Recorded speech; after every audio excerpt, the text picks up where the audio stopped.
Welcome. I'm Erik Fleming, host of A Moment with Erik Fleming, the podcast of our time. I want to personally thank you for listening to the podcast. If you like what you're hearing, then I need you to do a few things. First, I need subscribers. I'm on Patreon at patreon.com/A Moment with Erik Fleming. Your subscription allows an independent podcaster like me the freedom to speak truth to power and to expand and improve the show. Second, leave a 5-star review for the podcast on the streaming service you listen to it. That will help the podcast tremendously. Third, go to the website, momenterik.com. There you can subscribe to the podcast, leave reviews and comments, listen to past episodes, and even learn a little bit about your host. Lastly, don't keep this a secret like it's your own personal guilty pleasure. Tell someone else about the podcast. Encourage others to listen to the podcast and share the podcast on your social media platforms because it is time to make this moment a movement. Thanks in advance for supporting the podcast of our time. I hope you enjoyed this episode as well.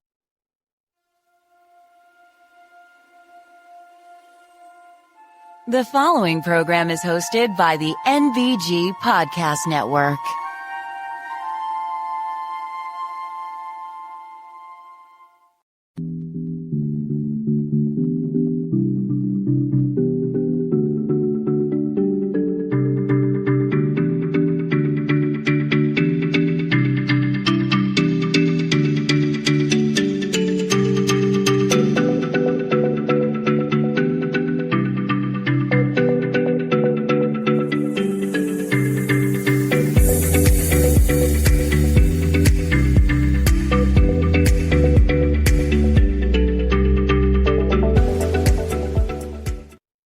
Hello, and welcome to another Moment with Erik Fleming. I am your host, Erik Fleming. And so this episode is a jam-packed episode. I am very, very honored to have an incredible combination of a returning guest, a young man who I respect and admire for his political knowledge and savvy and his frankness as far as how elections go. And then I have two ladies who I have been pursuing for a couple of years to finally come on the show. And it was worth every minute talking to them about a theme that seems to have been going on for the last couple of episodes dealing with Black wealth. And then I have a first-time guest, another young lady who's going to talk about the perspective of veterans and their families. So I hope that you will be enriched by the conversations that you hear today and that you always get something out of this podcast. And if you do get something out of this podcast, please support it. Subscribe, tell your friends, whatever. You can go to www.momenterik.com and do all those cool things, right? If you want to get caught up on some past episodes, learn a little bit about me, feel free to go to the website. So, yeah, I think I got everybody caught up. It was a heck of a week, and we'll talk about that once we get through the interviews. But right now, let's go ahead and kick this program off. And as always, we kick it off with a moment of news with Grace G.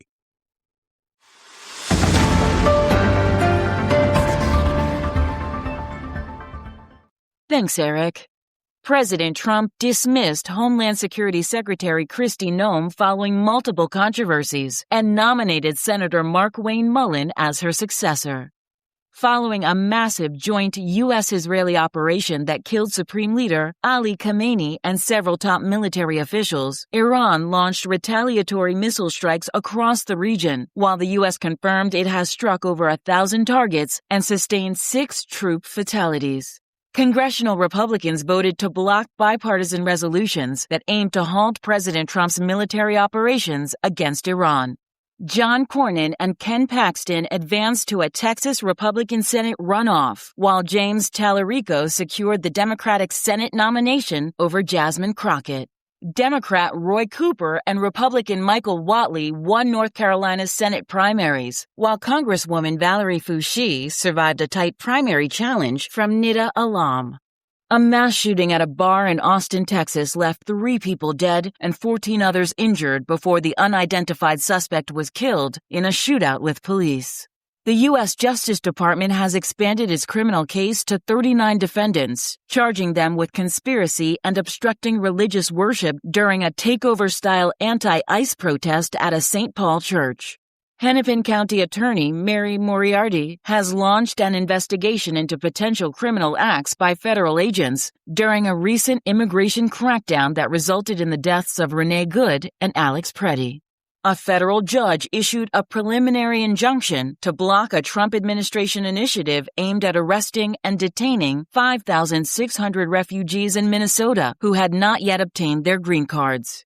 The U.S. Supreme Court reinstated the boundaries of a Staten Island congressional district, overruling a lower court's decision that the map racially discriminated against Black and Latino voters. And South Carolina's measles outbreak has reached 990 cases. I am Grace G., and this has been a Moment of News.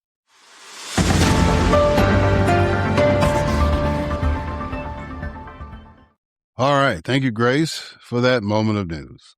And now it is time for my guest, Kaivan Shroff. Kaivan Shroff is an American political activist, commentator, and social media influencer based in Manhattan, New York. He is a senior advisor at the Institute for Education and an NY-based public interest attorney. Shroff appears frequently on CNN, Scripps News, and a range of other news programs. He is a contributor for HuffPost, the Boston Globe, The Hill, and more. Ladies and gentlemen, it is my distinct honor and privilege to have as a guest on this podcast, Kaivan Shroff.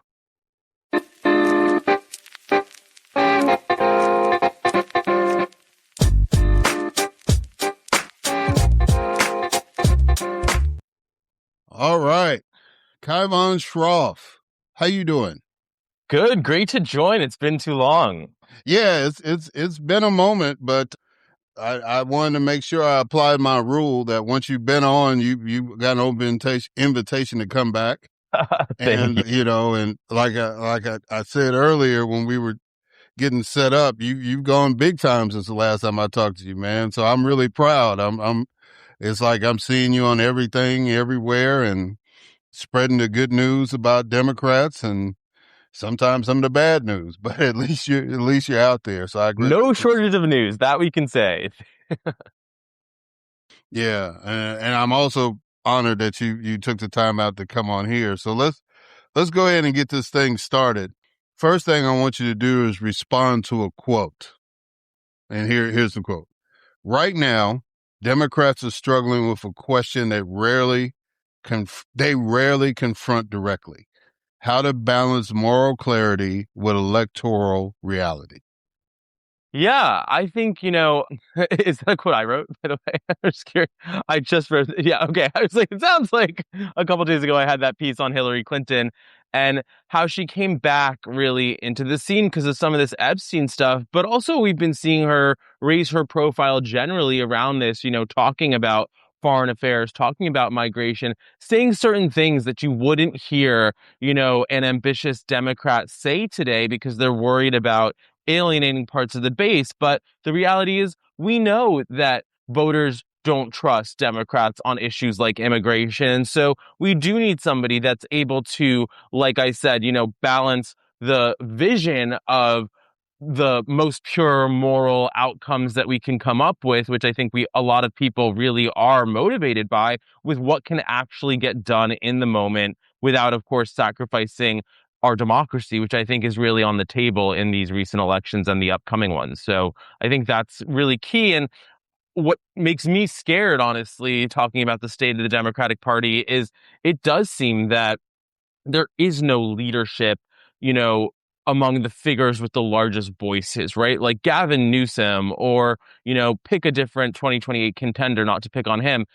people are not telling hard truths. They are not saying things that they don't think will resonate online. And I think if basically the job of the president or the voice of the party is to just crowdsource whatever's going viral, like that doesn't really mean much. Whereas you look at a figure like a Hillary Clinton, they don't really exist anymore. I mean, in America, those types of leaders. So I think it's a loss. And I guess I just worry that without that sort of, thoughtful offline leadership, I'm not sure how we will rebuild what needs to be rebuilt here.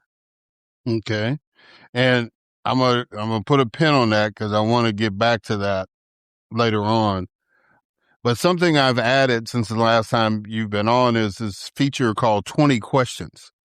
So I need you to give me a number between 1 and 20. Okay. 7. All right.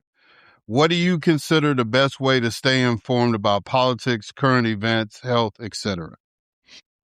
For me, I will say, I know Twitter's been broken for a lot of people, but I, for the last decade, have really curated a list of about, 1,000 plus journalists, politicos, those types of people that I really trust in, each state, in across different outlets. And so I'm able to kind of rely on those voices that I've followed for years and know now, and I know who I can rely on to make sure they're putting out, honest, accurate information. So for me, that's the best way to get urgent information.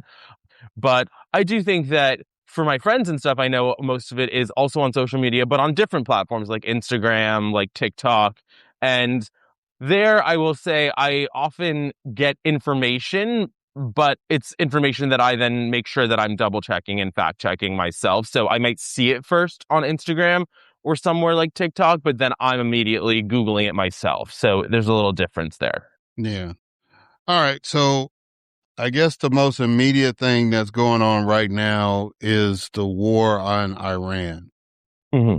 And I guess all of this is going to tie into messaging in some way. But, me being a former elected official, right? When people say, well, what's your position on something like that? It's like, all right, so the bad guy, Khamenei, is gone. And that's something that people that love democracy or people that, are not secure about some things are happy that he's not in the picture anymore. But then the flip side is there's a process to go about doing certain things, especially if you're going to say, I'm going to war. And then it's like we went about it all wrong. But most of the time when we do these things, right, we do it wrong. At least, when you get a president. It does seem so. Yeah. So absolutely. And I think, sorry, I was just going to say beyond, right, just that Khamenei's a bad guy. It is a little bit of a dynamic of, the devil versus the devil you don't, because there's nothing to say that whoever replaced him won't be worse, right? We don't know that. And because it's been done, to your point, in such a scattered, poorly planned way where even the Trump administration isn't even pretending they have a plan or idea of what's going on, we don't know how this is going to turn out. What we do know is it does make Americans more of a target and less safe. And of course, all it seems on behalf of Israel, which has been this issue that's been dogging, I think, the Trump administration. It obviously hurt Kamala Harris and Joe Biden as well, but Americans aren't super supportive of getting dragged into these foreign conflicts. Yeah, the Machiavellian approach, the ends justifying the means, is not really popular. I think the last poll I saw was around a quarter of Americans said, yeah, no, 75% of Americans basically said, no, this is not the right idea. We shouldn't have done that. So as Democrats, but it's a struggle. How do you envision us, being able to articulate the double thing that it's like, okay, we dealing with terrorism, but we've got to respect the process, and we got to make a commitment. Either we're going to be involved in regime building or nation building or whatever, or we're not going to do that. So how do Democrats get around that? Yeah, I think, one of the unfortunate things that Trump is successful at is getting Democrats to focus on these process arguments that voters don't pay that much attention to. At the end of the day, voters are not saying, well, did this go up the right channels? And they're not following and focusing on the nitty gritty of that. I do still think that on the overall message, it's a winning message. Unfortunately, it's a terrible situation, but it's a winning message for Democrats in that it's yet another foreign conflict Trump is starting. He's really campaigned in 2024 on being, the anti-war candidate. All of those on the further end of the left of the spectrum were saying Kamala would be the war hawk, just like, obviously we're seeing that viral Maureen Dowd piece make the rounds as Hillary comes back and as Donald Trump attacks Iran. Hillary the hawk, Donald the dove. It's a famous headline at this point from 2016 because it's just so absurd how voters and the media were able to do that sort of flip and make it sound like it was the Democrats that were the pro-war party. I mean, that's never been true. It's pretty delusional, and yet the messaging has landed. But now Trump's going to own this. And I will say, even in 2025, when Democrats had success in the off-cycle elections, one of the data points that I think should have been a major red flag for the Trump administration is they were underwater 10 points with young men. And that was a key group that they were going on and on about how they had won in 2024. And now they're already 10 points underwater with them for the very specific reason cited is because of the increase in all these foreign conflicts that he said he wouldn't be doing. So it's a major issue and obviously going to be something that gets worse and worse, I think, for the administration, the more cavalier they are about it. And as service members continue to die, we're learning, it seems every day, and it hasn't been that many days yet, that more and more service members were harmed in this. So it's going to be, Benghazi level and maybe bigger. Yeah. All right. So speaking about bigger, the president had his State of the Union address. It was the longest State of the Union address in American history. What was your? So I didn't watch it.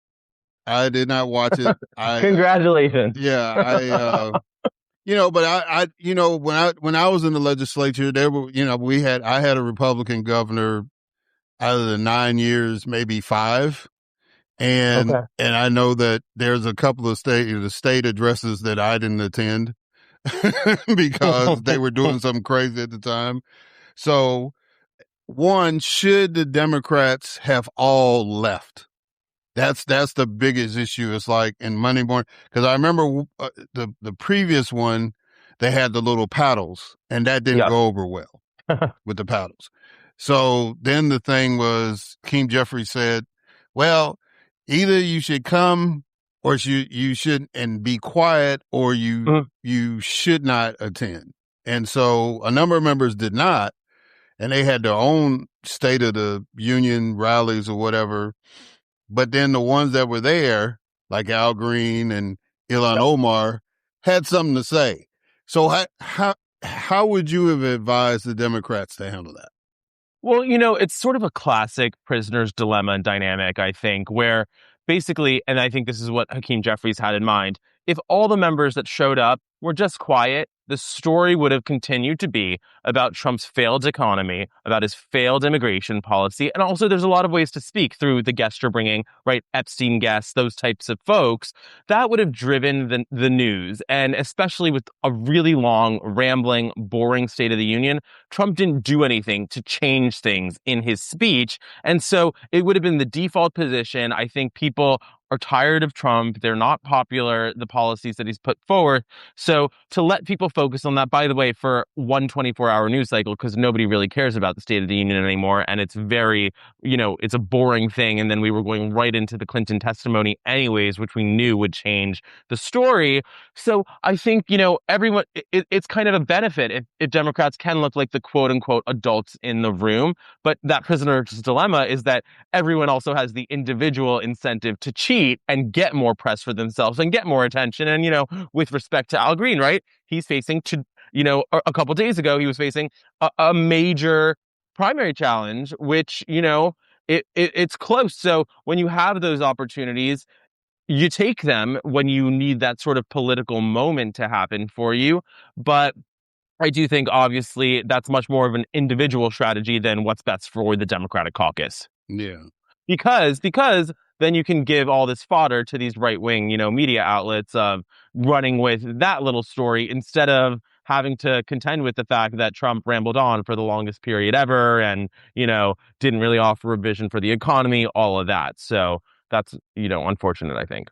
I was thinking about, I remember it was one year we were playing our rival Alcorn State in a basketball game, and something had happened prior to the game as far as talks and all that, trash talk, all that stuff. And so when Alcorn, I think when they were being introduced or whatever, I think all of us had like copies of the student newspaper, and we were all just open a newspaper and just looked like we were reading the newspaper instead of, paying attention to who Alcorn was putting out there on the court. I just said, I wonder if the Democrats all had like copies of the Wall Street Journal or something like that, and were just sitting there while he was talking. They would all look like they was reading a paper. How much image wise that would come across? I don't know. I just think there's some more creative ways to demonstrate what we're doing, and it just seemed kind of scattershot that some people were there and some people weren't. Mm-hmm. Well, and I think like the other thing too, right? Like so much was made, and I did some of it. I joined one of the counter programming, streams, but the reality is, like, yeah, of course it's cool for somebody like me to get to be chatting with like XYZ congressperson and like whoever watches. It's nice that they support what we're saying and that they're excited by our ideas, but it doesn't move the needle anywhere. It doesn't change anything, right? Like most people, you don't have to watch the State of the Union. It's not like you have to either watch the main one or you have to watch some alternate one. If you are watching, the Midas Touch counter-programming State of the Union, you hate Donald Trump, you're obsessed with politics, you're probably chronically online. Like, that's an activity you chose to do. And if you chose to do that activity, we know you're voting for Democrats. Like, it's not going to change anything. It's not going to change the messaging. It's not going to help us reach the types of people we need. It really only benefits the creators and influencers who are involved and the politicians. And I think like that's not nothing, but it does seem like so many times, time and time again, that has been the strategy that Democrats are going with, is to build these kind of online response to what they see as the right-wing media ecosystem, but it's actually a fundamentally different project than what the right wing has been able to do, which is to have voices like a Joe Rogan who talk about all sorts of topics, right? Or those pod bros, right, that people talk about. Those guys talk about for 3 hours every topic under the sun, and then they have a little political bent and they go in on Trump or they, plug something. That's very different and much more effective persuasion than what Democrats do, which is basically have, that guy, Brian Tyler Cohen or whatever, read viral tweets and only discuss politics and only bash Donald Trump, right? Like, you've already captured whatever that audience is. And yes, like more people may agree with that you find on YouTube and they're going to follow you, but you're never going to be winning over a Trump voter. You're never going to be turning out an independent who didn't show up and vote. And that's what we need to do. Yeah. Yeah. So you're saying I'm not hitting the MAGA folks at all. But I don't. Anyway. No, we're relying on you. All right. So today, as we're recording, is, I guess, the first major primary day in the country. And we've got 3 states. We've got Arkansas, which nobody seems to be talking about. Shout out to my former guest, Chris Jones, who's running for Congress up there. North Carolina and Texas. I wanted to focus a little bit on Texas, of course, because we got 2 rising stars in the Democratic Party battling each other for this coveted U.S. Senate seat. And the Republicans have the incumbent, a black candidate running, which is, I think, historic that Texas has 2 black candidates running for the U.S. Senate at the same time. And then you have the unimpeachable one, Uh, Saxon, yep. yeah. So Wild. what's your take on Texas and what's going on? Yeah. I do think that people are overly optimistic in general about Democrats' chances there. I think we're seeing some positive turnout patterns, and people will have to keep diving into what those are and were and what they say about the state as we head into the general. But, you know, moreover, this has really become, I think, a really unproductive proxy battle in the Democratic Party about a lot of issues. And to me, the main issue is quote unquote identity politics, which I think after 2024, a lot of people, liberal people, progressive people, either quietly to themselves or even publicly sort of came away with, I think, a wrong takeaway that running diverse candidates is what costs Democrats elections. They look at, Hillary Clinton lost, Joe Biden won, Kamala Harris lost. But there's so many other factors going on at the same time that I think it almost reveals a bias that they want that to be the reason because they don't like that the party's gotten more diverse and that we've had to have more nuanced, impressive conversations around certain issues. And they want to throw all that away. One sort of line I've seen come up all the time in this election is we're not going back to 2018, as if like, what does that mean? Like, we're not going to listen to diverse communities and take them seriously. Of course, nobody's saying that that Jasmine Crockett should just win because she's a black woman. But it does seem like there's a default on the other side that it's smarter and better and wiser to run James Tallarico because he's a straight white guy and that's less objectionable and he may be able to win certain types of voters over. Then the other part of it is if you believe that, the same people who believe that type of thing seem very hypocritical to me because when we're talking about a candidate like Graham Plattner in Maine, right? They still love that guy. He is so volatile and has so much drama surrounding him. He's absolutely not the safe bet candidate, right? So if that's your argument, it really does seem like, okay, in every case you find a way to have, the straight like white guy be the person that you think needs to be the primary winner. And whatever the circumstances, you happen to map it on to whoever that candidate is with no ideological consistency. And then the other piece of it is that we're seeing a lot of these figures, whether it's Tim Miller or Josh Barrow, people new to the Democratic Party, frankly, in the last decade, these media figures, these never Trump voices, double down and say like anyone that calls out what they see as racism or sexism against Crockett is weaponizing those things. And that is just such a reductive, unsophisticated conversation. Absolutely, Jasmine Crockett has been treated, I think, unfairly by certain people, not by everyone. But yeah, they were writing about her acrylic nails and her fake eyelashes, right, as she jumped into the race as a highly successful national figure, congresswoman, attorney. That's not what they were focusing on. They were focusing on her appearance, and they weren't doing that to James Tallarico. By the way, that's nothing new. That happens to these diverse candidates all the time, and I absolutely think we need to keep calling it out. And it's not weaponizing anything. It's having a real conversation. Yeah. James is a good regional candidate to me. When I first heard him talk, the first thing I thought about was white Southern Baptist preacher, right? And he just happens to be running as a Democrat.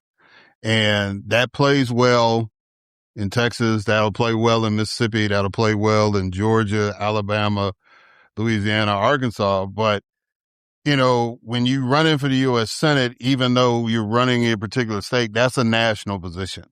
And I think the more people we get like Jasmine who can reach a base of people outside of their particular region or state that can generate the national attention to the issues that we need to be addressing, right? I think that's more plausible and you can win, and I just remember, I'm trying not to make this about me, but I remember when we had a black guy. He was Johnny Dupree, a good friend of mine. He was the mayor of Hattiesburg, Mississippi, which is like the fourth largest city in Mississippi at the time. And he was running against a guy named Bill Luckett, whose best friend was Morgan Freeman. And they owned a blues club up in Clarksdale, Mississippi. So Clarksdale is in the 2nd Congressional District. Democrats always win that. I won it big when I ran for the U.S. Senate. Anybody Democrat's going to win the Southern Congressional District. But Johnny Dupree in Hattiesburg, he was in the 3rd, which was a swing, right? The 1st district and the 3rd district, a strong Democrat can swing it. Doesn't matter if they're white or black. And, I was pushing Johnny as opposed to a bill. And everybody kept saying, well, you're just pushing Johnny because he's black. And I said, no, I'm pushing Johnny because Johnny comes from a part of the state that we need to win. He's been an elected official in that 3rd congressional district for almost 20 years. It's like he was a county commissioner or supervisor, as we call him, and then he became the mayor. And now he's a state legislator, by the way. But it's like he has a history of getting votes in a place where we need to get votes. And so, and able to get some money.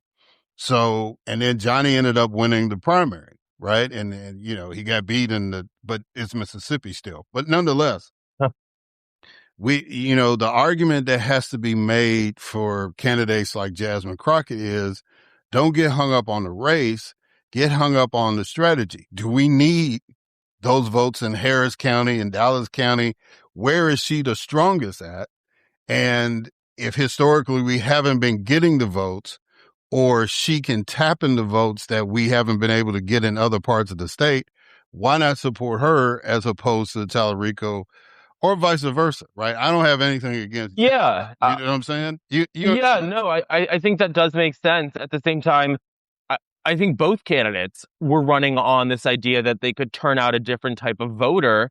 And it does look like turnout has exploded. So maybe either or both of them were correct about that. And if we see that pattern continue, maybe they can be successful. I think the bigger issue to me about James, for example, I actually don't have an issue with him. I think he is overhyped. So it does sort of give you that urge to kind of be like, well, okay, he just showed up on the scene, on the national scene at least. Yes, he's gone viral for this very one-note TikTok format of leaning into religion and sort of flipping the Republican talking points on its head.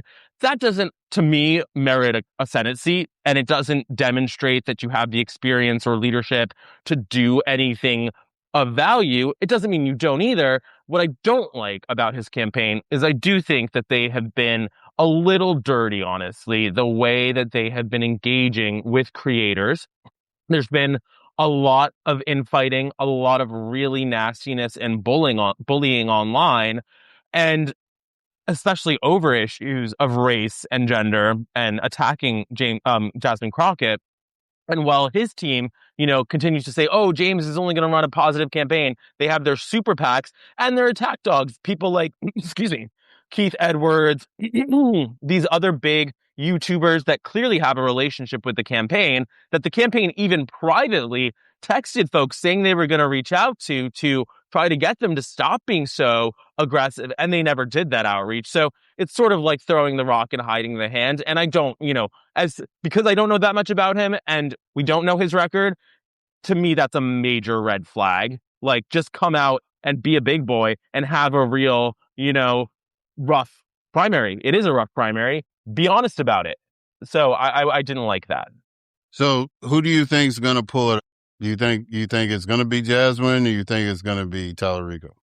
It's so hard to know. I think going off the traditional assessments, I'd say Crockett has a slight edge. She was up in the polls before voting started. She has the much higher name ID. Then, of course, though, that Colbert thing was a boost to Tallarico, a national headline, which he raised tons of money on.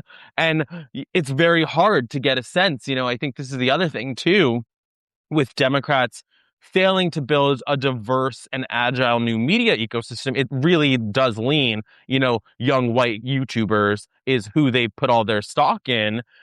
If Crockett pulls it off, I think they'll need to reflect, because the conversation online is so pro Tallarico that most of those people, I think, that are following those guys and supporting them would be shocked if Crockett wins, despite, again, her being up in the polls, her having the higher name ID, her coming in right when she jumped in. They were saying she shouldn't jump in because she'll win and then she'll lose the general. Now they claim like she has no chance to win. So who knows? It can't really be both.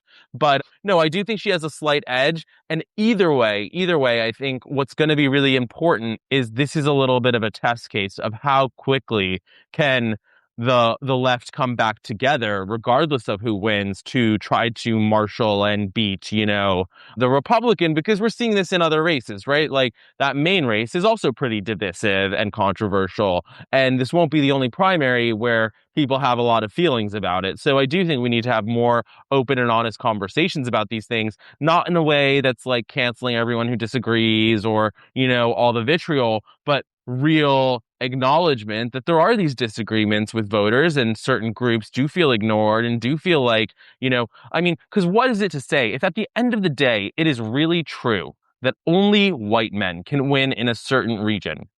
I'm not saying that I don't see the argument to run those people, but you are basically then asking the minorities in that area to accept second-class citizen status, right? And I could totally understand why a lot of folks are super not down with that, why that's a non-starter, and why to them it's like, all right, well, like you have to realize a lot of the people doing I'm sure you do realize, but your listeners, the people doing this grassroots work every day when it's not a splashy, sexy election season or cycle, a lot of them are those women of color that have a strong opinion in this race, that do the organizing work, that have the community connections, that do that type of powerful sort of, communication, educating their communities, all these things year round. And we need those voices to win a general election. And if you ignore them and if you say, well, you're not good enough to actually be elevated to a position of power because we don't think it's convenient right now, then you're going to lose that support. And I think that's critical.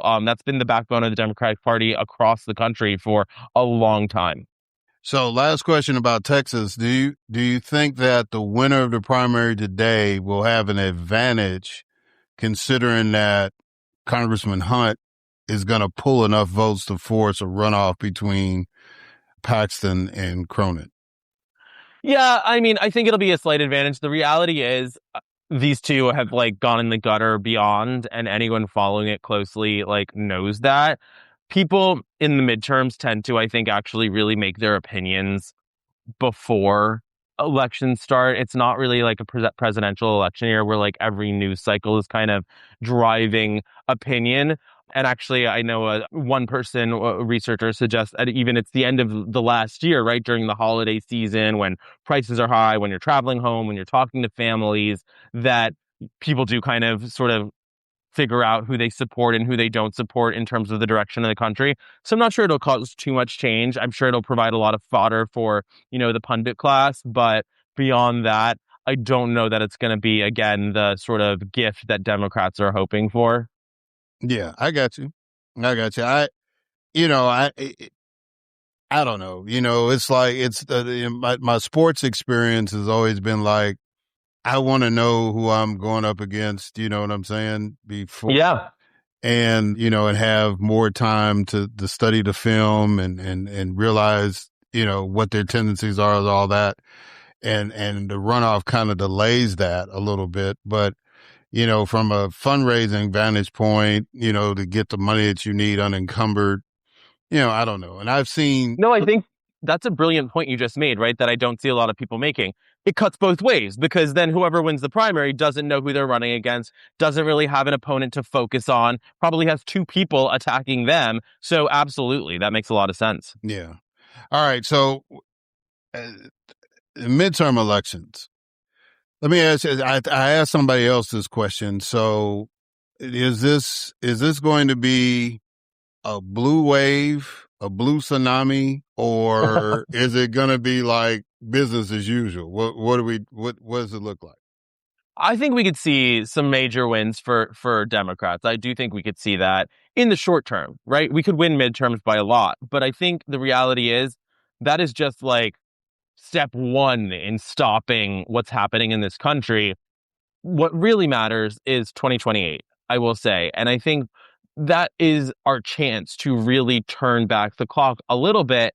the way we saw Joe Biden do, but if we pick the right person, hopefully a lot. Because I think one thing, and I actually think Joe Biden was a great president, but he didn't. He did try to sort of be that norm restoring president. We need to pick somebody who understands the norms are gone and that we need to do what it takes to course correct, to stomp out this corruption, to get justice and all of that stuff. And so I do think that's important. What I'm not seeing from Democrats yet, if we have a blue wave, it will not be because Democrats, came up with the most brilliant messaging. It'll be because Trump is very unpopular and people really don't like the direction of the country right now, and specifically on economic issues.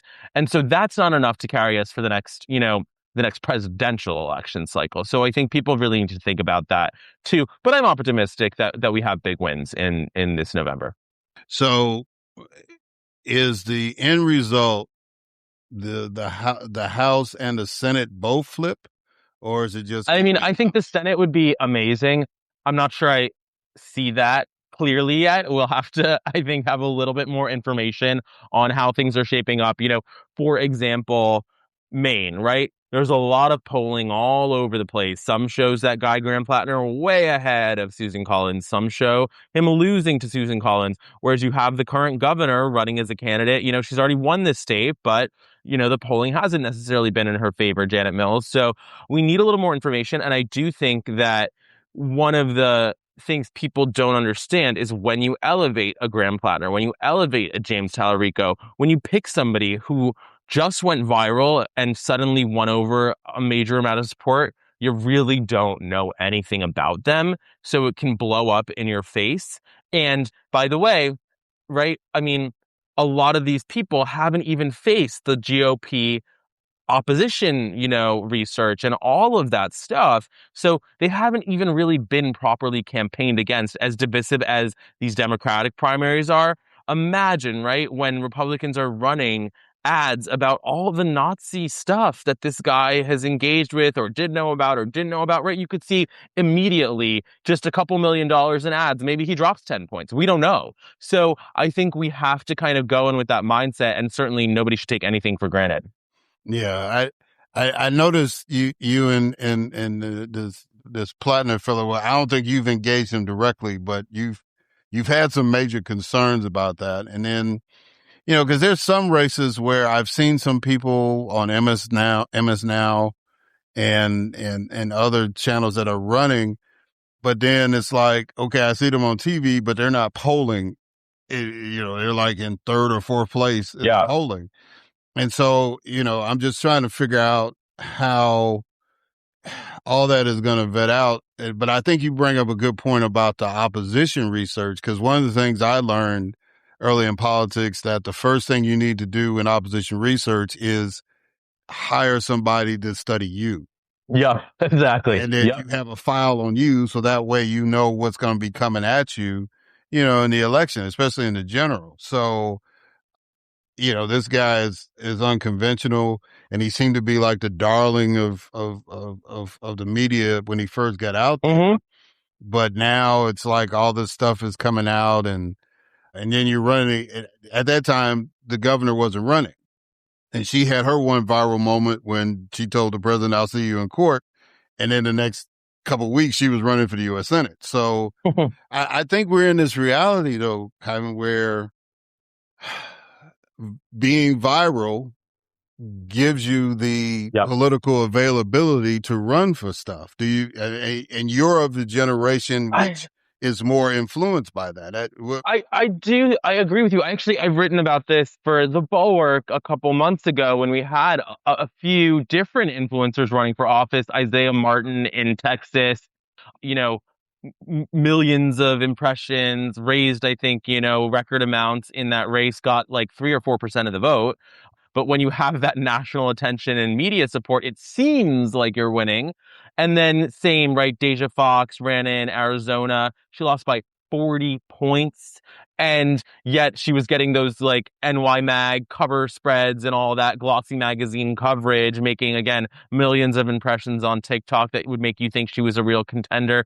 And even here in New York, right, we have Jack Schlossberg, the grandson of JFK, who is frankly running, I think, an embarrassingly bad campaign and getting a bit roasted for it. But you have people, right? Like, he's an influencer. You have people like Pelosi endorsing him. You just had his parents come out and endorse him. I think it's like ridiculous. Like, people were making fun of his campaign. He doesn't have a campaign manager. They were asking, is he applying to go to NYU or to be in Congress? Because you go to the website, it's like, I promise to be creative and optimistic. And it's like, okay, nobody cares. Like, it's very strange. And I think, again, what it reveals is a desperation that Democrats have. They feel they lost online. They feel that the right-wing media ecosystem and the figures in the right wing are more compelling, more interesting, whatever it is. And so they want to hand over the keys to these random 20-year-olds that go viral and say, okay, well, hopefully this can get us the attention. Hopefully they can get our message out there. It is so wrong-headed, because the reality is, yes, do we need everyone to be an 80-year-old, tweeting out lame Taylor Swift lyrics? No. But there are people, right? It's funny. I was talking to my friend Shannon Watts, who started a major movement, gun violence movement called Moms Demand Action, you may have heard of. And she's, I think, in her early 50s, right? I was like, I would love to see somebody like Shannon Watts, right, run for office, who has built a national movement, who's written books, who's been a leader, who understands, right? She has hundreds of thousands of social media followers. She's not a quote unquote influencer. She's done something that has earned her influence. And I think that is the key. Doing something that earns you influence is very different than being an influencer and thinking that earns you the right to a political position or something. And I think that's where people are really missing the mark. Yeah, well, Lucy McBath was her main lieutenant, and she got elected. And the same with Jasmine Crockett, right? Jasmine Crockett and James Tallarico, those are two examples, right? They have been elected before, they have some experience, and they are absolutely digital first candidates. They understand how to go viral. They each have millions of followers, right? So, like, why do we need to go find, a 20-year-old with no experience when we have a 40-year-old former criminal defense attorney, former congresswoman, right, who has that background? We just don't need to do it anymore. So I think there's been this, like, almost just misalignment of timing where, yes, a couple years ago, we were really missing that mark and relying too heavily on creators and influencers. But actually, in the ideal scenario, we don't need that middleman to translate things digitally. We just have people that are good communicators online and also have real resumes. Yeah. And I was going to say Maxwell Frost, he was lieutenant basically for David Hogg, and he got elected to Congress, and he didn't really go viral or anything. He just ran a good campaign and won that district, So, yeah, I feel you.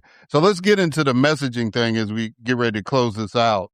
Because we excuse me, we've dabbled into the conversation a little bit as we were going into it. But what do you think the Democrats need to do messaging wise to ensure that they get those majorities? Well, I do think it was great that they picked Abigail Spanberger to do the response to the State of the Union. I think she's a strong communicator. I think she's not somebody that comes across extreme, and she doesn't need to kind of rely on stunts to capture your attention and make sense. And she's very good on her feet on the campaign trail. There were so many moments where she was either being heckled or, she was engaging with a MAGA supporter, and she just handles it so well. But I think, continuing to hyper focus on affordability like she was. And then, for midterms, I do think the focus on Trump and everything going wrong is fine. I think, again, for that bigger picture, we need a positive agenda, a positive vision. And, I'll give you AI as an example. Finally, Democrats are rolling out some AI ideas. And all of them almost are about how we slow down, regulate, and right, like, make sure things are being done right. I believe in that. I absolutely believe we cannot trust these companies. We do need to regulate them. We can't trust them. But that does not inspire anyone. That does not excite anyone. That doesn't get young men, for example, that want to be part of the future, want to have their shot, want to make a ton of money, whatever it is. That doesn't interest them.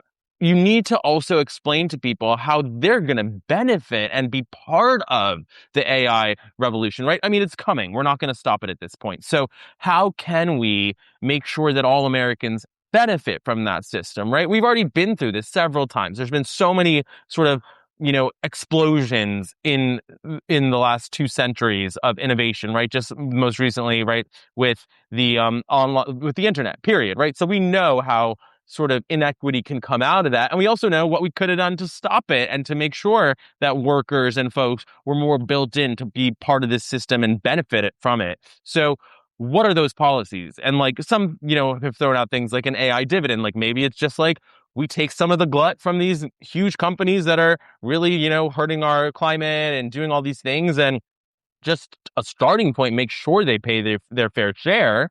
But beyond pay their fair share, maybe there is a certain percentage going to the local community to invest or whatever it is. Figure it out. But what are those exciting ideas?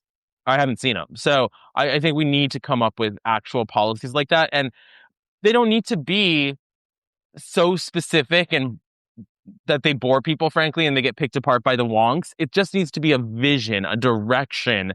And I think that is still missing. And I think part of that is because a lot of the people that are immersed in that space don't have the charisma that they need to compete politically. Like there's a candidate in New York called Alex Borez. He's been talking about AI, but he's very monotone. Like he was an engineer at Palantir, and that's how he comes across. Like he's not going to inspire people, I think, to take on, AI in that way. Same with, Ro Khanna. I'm a big fan of Ro Khanna, but on this issue, again, is he going to be the one to like excite so many people and sell it? Maybe, but I think you need somebody that kind of has both, right? The policy chops and the ability to be an entertainer. Yeah, see, I'm big into storytelling, right? And I think that, when you can get somebody, they don't have to have like this over the top charisma, but if you can relate, if you can tell a story, if you can say something that will bring people in to pay attention to you and to feel what you're trying to convey, I think that wins. And I've made this case over and over again. People don't tell stories. They just spout facts and say what they're against or say what they for. And like you said, they get into the wonky stuff, but just tell a story that people can relate to. Donald Trump is not a great storyteller, but he knows how to market. And so he's been able to tap into stuff. But to counter somebody like him, like a P.T. Barnum kind of candidate that he is, you have to have somebody that's folksy. I won't get into it, but I just remember there was a lieutenant governor race in Mississippi. He had this guy who was an Air Force jet pilot, and he was a Harvard educated lawyer. I worked with him in the legislature, a smart guy. This was a Republican primary, but a smart guy, all this stuff. And then he ran against this guy who was like, this folksy whatever, you know what I'm saying? He was just like, now y'all know that, this is not the way government should work. And he beat the brakes off of this intelligent man. You know what I'm saying? Yeah. And it was just like, because he was able to tell a story, and I mean, my friend that he literally had a chalkboard and he was trying to spell out stuff on the chalkboard, and people like, what?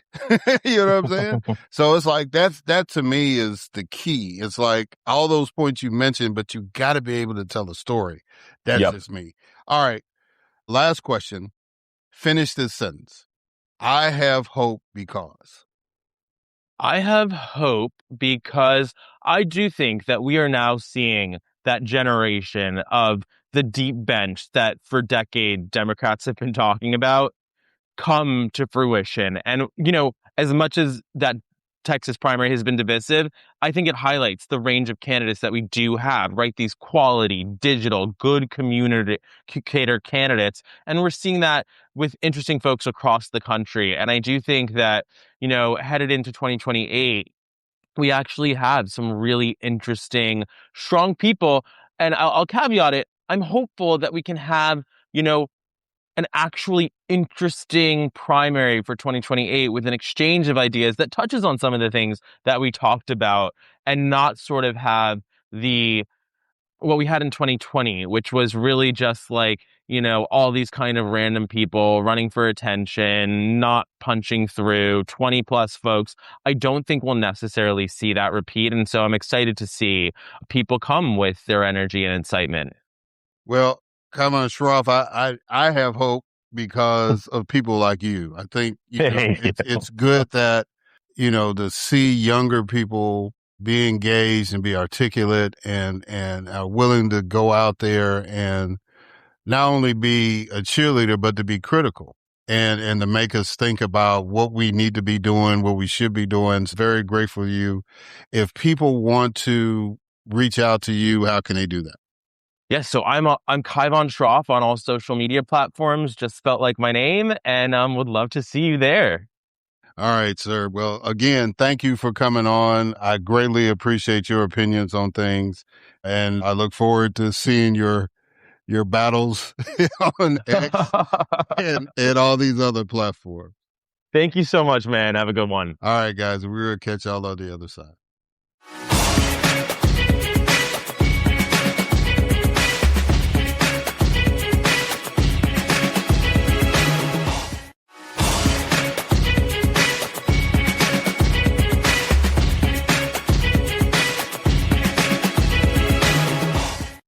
All right, and we are back. And so now it is time for my next guest, and that is Louise Story and Ebony Reed.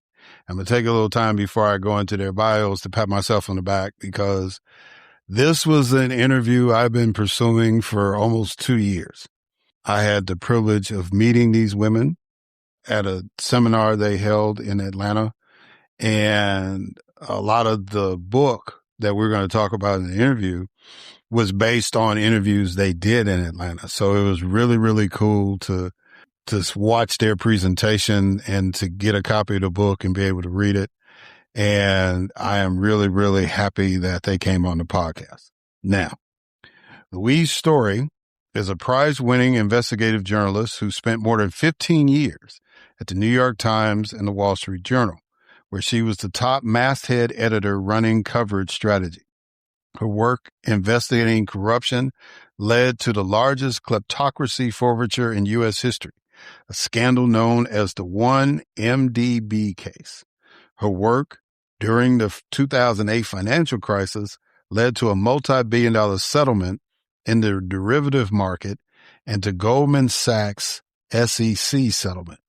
Projects she led have received honors, including Emmy Awards, Pulitzer Prize finalist citations, and Online News Association Awards. Louise's film, The Kleptocrats, aired on the BBC, Apple, and Amazon. She teaches about racial wealth gaps at the Yale School of Management. Ebony Reed is a seasoned journalism leader who has led coverage and operations with a focus on community news. She began her career as a reporter at The Plain Dealer, covering Cleveland public schools, documenting public education's inequities, and with her work being recognized by the Investigative Reporters and Editors Organization. At the Detroit News, she managed the local coverage during the 2008 economic crisis. Now the chief strategy officer at the Marshall Project, she has held other senior roles at the Associated Press, Boston Business Journal, and the Wall Street Journal. She's taught at a half dozen institutions, including co-teaching with Louise at the Yale School of Management. Ladies and gentlemen, it is my distinct honor and privilege to have as guests on this podcast, Louise Story and Ebony Reed.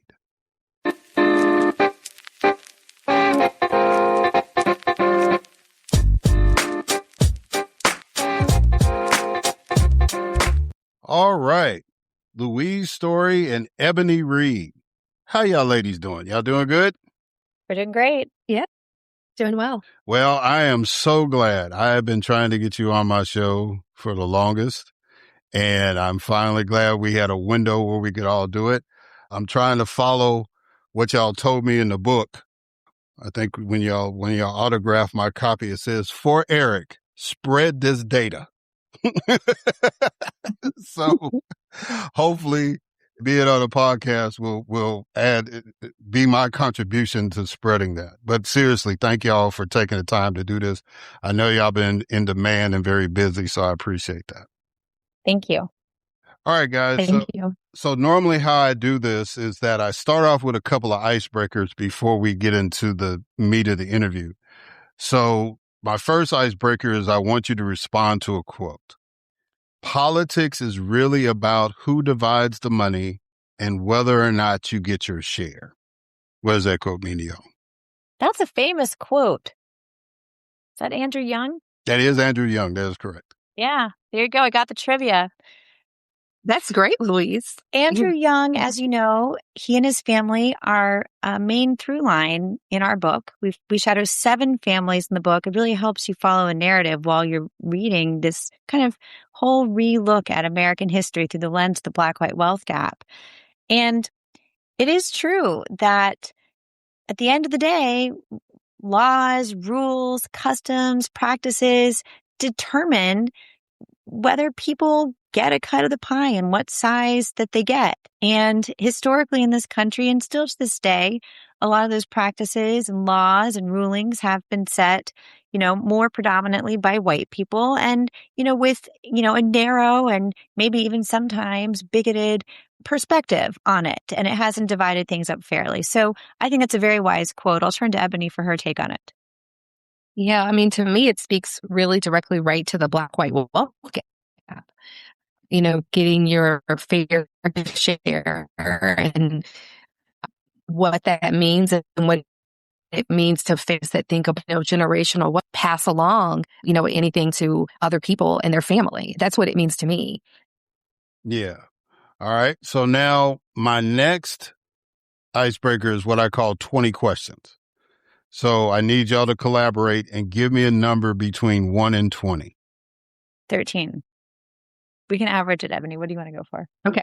I was going to go for 10, but that's good. 13 is good. No. Well, so we'll go for 11. That's it would be 11 and a half, but we'll round down to 11. All right. Number 11, it is. Where do you go to check a fact that you see, hear, or read? To the original source of that fact, if possible. Mm-hmm. So, if it's a data point, go to the full data set. A lot of data points are actually calculations. So go to the numbers that, they originate. The title of our book, 15 cents on the dollar, which is what the typical Black family has in wealth compared to $1 in wealth held by the typical white family. It's a calculation, right? It's dividing those relative wealth numbers together. So to check that fact, I'd go back to the source of the data, which is the government, and look at the numerator and the denominator, look at them over time and check it out. I also think about other primary documents and historical documents and going back to those. And in the reporting of this book, Louise, and I both, we looked at primary documents. We looked at historical documents. We looked at family trees and ancestry. We went back to original speeches that Dr. King and other leaders had given. And so I think about that when I'm tracing back to double check a fact. Okay. All right, guys. So what compelled y'all to write this book? And why did you focus on Atlanta for your research? Well, I can start with the first part. I'll talk about what compelled us to, write this book and report it together. Louise and I, we are both longtime journalists. Louise, early in her career, spent a significant amount of time, at the New York Times. She covered the 2009 financial crisis on Wall Street. At that time, I was an editor at the Detroit News. And at that time, it felt like it didn't matter what the story was. There was an intersection with wealth and the foreclosure crisis that was impacting so many families at that time. And I had always wondered, what happened to the wealth of Black families at that time. And so then we fast forward, 10, 11 years later, it's the summer of 2020. Louise and I are working together at the Wall Street Journal. She had recruited me to join her team. And, if you think back to that first pandemic summer of 2020, we couldn't go anywhere. So we were in our homes and we were having conversations at night and on the weekend on Zoom. And we started talking about books we'd read, others that we wanted to read. And we realized that there was no book that had the complete history of the Black-white wealth gap from the beginning of time to the current day. And, there are many excellent books out there that speak to that 2009 financial crisis and redlining or the history of slavery. But we felt that with our backgrounds, we were the perfect journalists to come together and tackle this topic, and not just with the data, but also with the rich reporting of looking at the lives of people. And with that, I'll take a breath and I'll pass to Louise about why we focused on Atlanta. So Atlanta's been called the Black Mecca, right? It's been called the place that Black Americans, could break through. There've been Black mayors and many leaders in society there. But in fact, when you look at the data, the economic well-being and kind of equality coming to Black families there hasn't really happened fully. And so we thought it was an interesting place. It's got the history, it's got interesting people, but it also speaks to the failed promise to bring more equality financially in our country over the past many decades. Yeah, that was a very stark reality I came into when I moved here to Atlanta, that, Atlanta is one of the 10 richest cities in the United States, but it has the biggest wealth gap of any city in the United States. And that blew my mind, especially like you said, Louise, it's considered the Black Mecca. It's like, surely the Black Mecca doesn't have this wealth gap, but in reality it does. And y'all explain that a lot in the book. Heather McGee said, wealth is where history shows up in your wallet. Y'all give y'all definition of what wealth is. Well, Louise and I have traveled around and spoken in many different communities, virtually and in person, helping people understand the difference between wealth and income and about the Black-white wealth gap. And so wealth is everything that you own minus what you owe. And it is also defined as, your net worth by the Federal Reserve Bank and other financial institutions. But it's everything that you own minus what you owe. We've asked our students, we taught at the Yale School of Management for several years about racial wealth gaps. And we asked the students, MBA students, what is wealth at the beginning of every class? And it's interesting, people have all different ideas of it. There's the technical definition that Ebony gave, it's your assets minus your liabilities.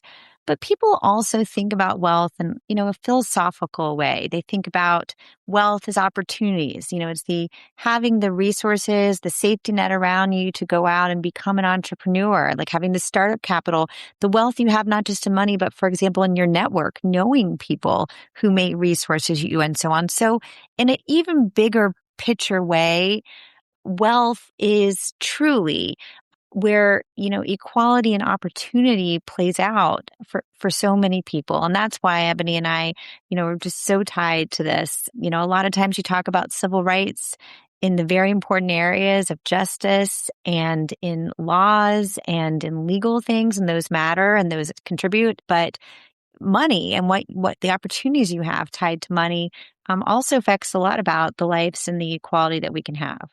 Yeah, and that was the one cool thing about, one of several cool things about your book is that not only did y'all give a definition, but you also dealt with people's perceptions. Because a lot of times it seems like for the last couple of episodes, I've had somebody on talking about wealth, Black wealth specifically, and we didn't get into a definition. It's almost like it's supposed to be kind of understood, but I was really glad that y'all highlighted the fact that people perceive wealth different ways. Why is the Black dollar a mere marketing term? Yeah. Well, we have an entire, chapter on, the Black dollar, and it has certainly been something that marketers have targeted, right, in trying to get Black Americans to buy, goods and services. But I think, really core to that question is, does money stay in the Black community? And if it does, for how long? And where does that stat come from, or information about that stat? And so we really tried to track that down, in our reporting, going to primary sources, about, this issue. And, the bottom line, Erik, is that we have a global economy now, and it's very hard for a dollar to stay in, one community and not, leave that community. And so it is a marketing term and sort of, a myth in today's society that a dollar can just simply stay in a community. I'll just add to that, Erik. The black dollar, you mean like the black 15 cents? Right? So the whole premise of calling it the black dollar, right, where the dollar is the 100%, is like obliviating the problem here, right? And all of the language you'll see about going after the buying power of Black Americans, what power are you talking about? 15 cents. And so I actually think that businesses that have framed it this way, we have a very business-oriented society. People use financial terms. We have someone who was a kind of a businessman, I guess you could call Donald Trump, as our president, right? And when you talk in business terms, and it's all about how much money can this business make, they're basically talking about unequal groups of people where people do not have the same level of spending power, as if they have this power by saying the black dollar. It's the black 15 cents on the white dollar. So the whole term is just misconstrued in terms of what's really going on in our society. Yeah. And that's something that a lot of us, especially, people like me that have been in elected office, when we were trying to, I guess, get people to galvanize and all that, we would say, well, our gross domestic product is, rivals. It would be like one of the top 10 nations in the world and all that kind of stuff. But again, that's money, as Ebony said, that we get and then give it right back. And it's not accumulating in our communities and so forth. So I'm glad, Louise, you made it plain. It's not a dollar even, it's 15 cents. All right. If bankruptcy is an example of mercy in the American capitalist system, why does it equal turmoil for Black America? Well, because, Black Americans don't even get the same mercy as white Americans. So bankruptcy, let's be clear, is turmoil for all people. For a Hispanic family in bankruptcy, it's turmoil. For a white family, it's turmoil. Bankruptcy is turmoil. The problem with our system today is that, statistically speaking, white Americans are more likely to get the mercy during this turmoil than Black Americans. And so we wrote at length and explained in the book how the system is set up through the different types of bankruptcy people file and in other ways so they don't. And one of them has to do with, for example, which type of bankruptcy you file. And some filings require more cash up front to pay lawyers, for example. And so there again, you might think two people filing for bankruptcy are equal. They're both going bankrupt, but different people have different strings they can pull on their family for support and front the cash and make different decisions. And so the problem with bankruptcy is a problem for anyone experiencing it, but the mercy is not given out equally. Ebony, did you want to add something to that, or is that good? No, I'm good. I think that's a very thorough explanation that Louise has given. Well, I can tell you from my experience that bankruptcy is turmoil, and I didn't even filed a bankruptcy, right? When I got my first divorce, that's a whole nother podcast for another day. My ex filed bankruptcy. And so it was like she had a car, for example, and then I had a car, but she co-signed the car because I got my car earlier in the marriage. And so she co-signed on it. So when she filed bankruptcy, I didn't have a car anymore because you could only have one car, right? So I can definitely speak to the turmoil because there was a whole lot of other stuff I had to manage to deal with that. And I said, whatever I do, no matter how much I'm struggling, I am not going to file bankruptcy. I'm not going to go through that. And I sure won't want to put that on anybody else. But I'm glad succinctly that you were able to explain what that means, Louise. And then, like you said, you've got a whole chapter in the book that really goes into that. But Erik, I will say it surprised me a little bit as we were researching the book and learning about it. And this captures the approach Ebony and I took to the book too, which I think readers will appreciate. Is it was very organic to the stories we heard from the regular people and the different families we interviewed. We didn't set out and outline the book and say, oh, we're going to write on bankruptcy. But it came up in so many interviews and the actual narratives that we realized we had to understand it and what was happening. So then we looked at the data, we looked at the academic research, we looked at the laws around it, and we were able to put some answers on the question of why for these families, these Black families we were speaking with, why was it happening differently from white families in terms of the mercy they got. But what really surprised me is I had, maybe for the most part, heard from people that part of the way you have unequal systems is whether people, you talk about things like transfers, giving money to people, lifting people up through those things. But I had never thought before about ways if people get relief from something as wealth creating, right? So you hear about families like, get handouts. So like white families, for example, benefited a lot more after World War II in financing the GI Bill for houses. Okay, so I get it. They're getting money, they're getting loans, build houses. But it hadn't occurred to me before that also our systems for relief, if applied unequally, then again, give this advantage. So I think it really opens up your eyes to the amount of things we have to reform, not just the benefits that are given out and so on, but also the relief. And does everybody have access to the same relief? And all kinds of programs that come up, especially in downturns, you have to say, do people know about it? Do they have equal access? Are they getting access to it? And a lot of times we have new equality come out of essentially mercy programs because it doesn't get spread equally. Louise That's more inequality. Yeah.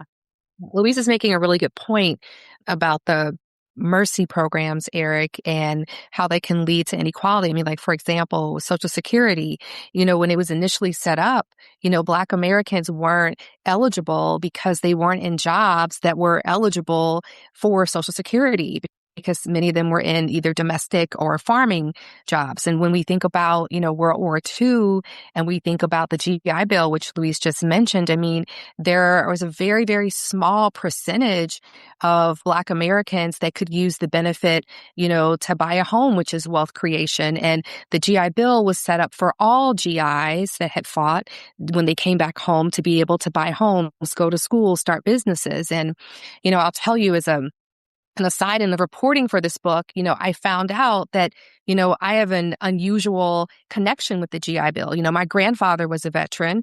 He had a Purple Heart, and he was one of the few, like less than 3% of Black Americans that were able to use the GI Bill to even buy a home.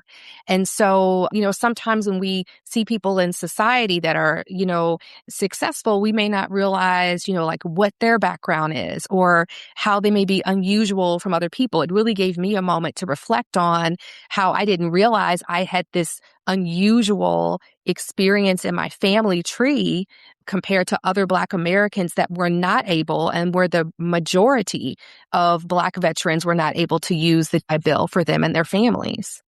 Yeah. And then the other nuance about bankruptcy that, people need to know is that it varies from state to state. There's federal bankruptcy laws, but then, each state can modify it as far as, just my experience in Mississippi, it was seemed like every year we had a bill saying, okay, well, we want to exempt this and exempt that. And it got to a point where, we were joking with the chairman of the committee. It's like, are your rich friends talking to you every year about something they want to protect in these bankruptcy things? Because you keep bringing a bill every year. Can't you just come up with one bill and we just deal with that and keep it moving for a decade? But that's another nuance that catches people in that trap, that it's like, it depends on what state you're in, how much mercy or lack thereof that you'll have. Talk about how the challenges y'all discuss in chapter 10, which is Black banking and civil rights, impact reducing the racial wealth gap. The challenges in what, Erik? I couldn't quite understand. The challenges that, it was, like there was conflicts like within the civil rights movement about dealing with, economics, or, there was even a debate that it was just like one exchange where y'all talked about Andy Young and Dr. King were having dinner with Harry Belafonte, and Andy Young was making a point and Dr. King said, well, you're a capitalist, I'm not, And so that just kind of showed the conflict, even within the civil rights movement, about how to address poverty and the wealth gap issue. So just kind of talk about, because y'all, like I said, in chapter 10, y'all went deep into that. So just kind of give a summary of how that impacts. Well, the civil rights movement, there are many different points of view within it, but there has been a lot of dissent about capitalism within the civil rights movement. And indeed, beyond civil rights in our society today, people of all racial groups, including white Americans, there's debate about capitalism, right? Like the whole Occupy Wall Street movement, which was not one racial group, and there were plenty of white, Black, Latino, all different races of people out protesting the banks and Occupy Wall Street. So we have debate in our country on capitalism and had for a long time. And when Ebony and I were looking at the Black-white wealth gap and looking at the civil rights leaders debating it, one of the big aha moments I had that left me not sure where all this was going to go was I realized over time, and Ebony and I got talking, and it was interesting when we discussed it, that some of the people who are very strong advocates for Black wealth creation and have done some things that have helped many Black Americans, really, the way that they viewed the world was it would be a success for Black Americans if there could be a distribution of wealth for Black Americans that mirrors the distribution of wealth for white Americans. Well, remember, among white Americans, it's actually really unequal too.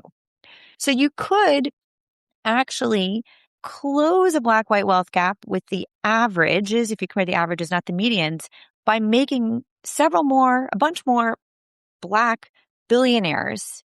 And most Black families wouldn't have much more money because, with an average, you're just going to pull it up. So at the end, as Ebony and I, as we really got deep in this, we're talking, we really ended up debating and trying to understand different leaders who were pushing for closing the Black-white wealth gap. What did they mean? Did they mean a broader distribution of families having more wealth? Or did they mean a breakthrough in wealth for a small subset of Black professionals? And that's a nuance. A lot of times when you hear people say, we got to close that gap, unless you really push them, you won't know where they are on that. Are they trying to close it for an elite group of Black Americans in one neighborhood? And by the way, maybe that's a legit point of view. And again, that's how a lot of white Americans view it. But other Black civil rights leaders, like a Dr. King, were much more focused on kind of the masses of Black Americans. Mm-hmm. All right. And, I just think about, I was working for the ACLU right during the Black Lives Matter when it first started. And, I was talking to a lot of the younger people because I kind of thought that they were going to go along the same lines. It's like, we need to get rid of capitalism and all this stuff and start anew and give everybody a chance. But most of the young people I talked to that were really into the movement, they were like, oh, no, we like making money. We like capitalism. We just want a fair opportunity to do it. And we want to, if we got a job, we want to make the same amount as somebody else and all that. So it's very nuanced. And I've had people on the show that have said we got to get rid of capitalism. And I've had people, saying, the more money they make, the better the country will be. So, and then just some people say, well, we just need to have our own country and do things. So, it's a very, I won't say touchy, but I don't think there's a consensus at this particular point. I think there's a majority view, but I don't think there's a consensus in strategy, which kind of leads me to the next question. In chapter 11, you write about the impacts stock ownership and tax policy exacerbate the gap. You further admonish the readers in the afterword to support more transparency into wealth distribution and ask who benefits from new government policies. So my question to you all is, in your opinion, is there any specific policies or actions that government can undertake to reduce the racial wealth gap in America? Well, I'll start us off on that. I mean, Erik, we didn't take a policy perspective on purpose as journalists. We don't, but just a couple talking about and what's happening. And that's how we approach this book. So we made personal recommendations at the end. I've been watching some of the discussion at the federal level about whether or not companies, LLCs, should be limited in how many homes they can purchase and what the impact could be on that for people trying to buy homes and available home stock. And, we do cover, the difference in home ownership rates in the book. And, for certain generations, that has led to wealth creation. There is a debate among younger Black Americans whether or not that is the way to go and whether they should do other things with their money, such as, invest in the stock market or start businesses. The other thing from a policy perspective, that I've been watching, because I still have, a little bit, not that much, but I still have a little bit of graduate student loans, is, what will happen with, loan forgiveness in our country. And at one point we were moving in that direction, and then it's been, reversed. And that wasn't a policy that was targeting one group of people, but certainly, Black Americans that, attend college tend to have higher amounts of debt, and stood to benefit, from that policy. I think, Erik, by the way, what policy could change it? Like, before we can even answer that, I think you'd have to have a country where people want wealth gaps to be decreased. And I don't think that's the state of our country, or I don't know about the whole world, but people don't want to talk about them. People, even a few years ago when we first started working on the book after 2020, people were very enthusiastic to learn more about racial wealth gaps. Now, if you bring the topic up, people say, well, those are gaps. Let's not talk about what divides us. Let's talk about what unites us. Well, we're not really united in our wealth levels, and people don't want to talk about that. And that's because people don't want to address it. So I don't think you even can really deeply go into these policies if basically we're in a society where so many people are focused on preserving what they have rather than pushing for wider progress. Yeah, and I agree. First of all, I agree with y'all's strategy. Not that you needed my approval, but I agree with y'all's strategy of not getting into the meat of the policy stuff. Just present the facts and let people that I used to be and other elected officials take the data and do what they need to do with it. I think that's a great observation, Louise, that, we don't really have a collective will to push for equality because everybody thinks, well, if they get something, then I'm going to lose something. Right.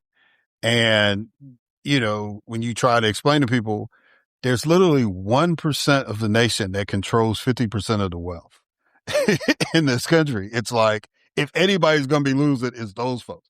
The rest of us will benefit from that. But, and I always remember that Lending Tree commercial. I don't know if y'all remember the one where the guy is like, mowing his lawn and he's out playing golf. And then he's, explaining his life.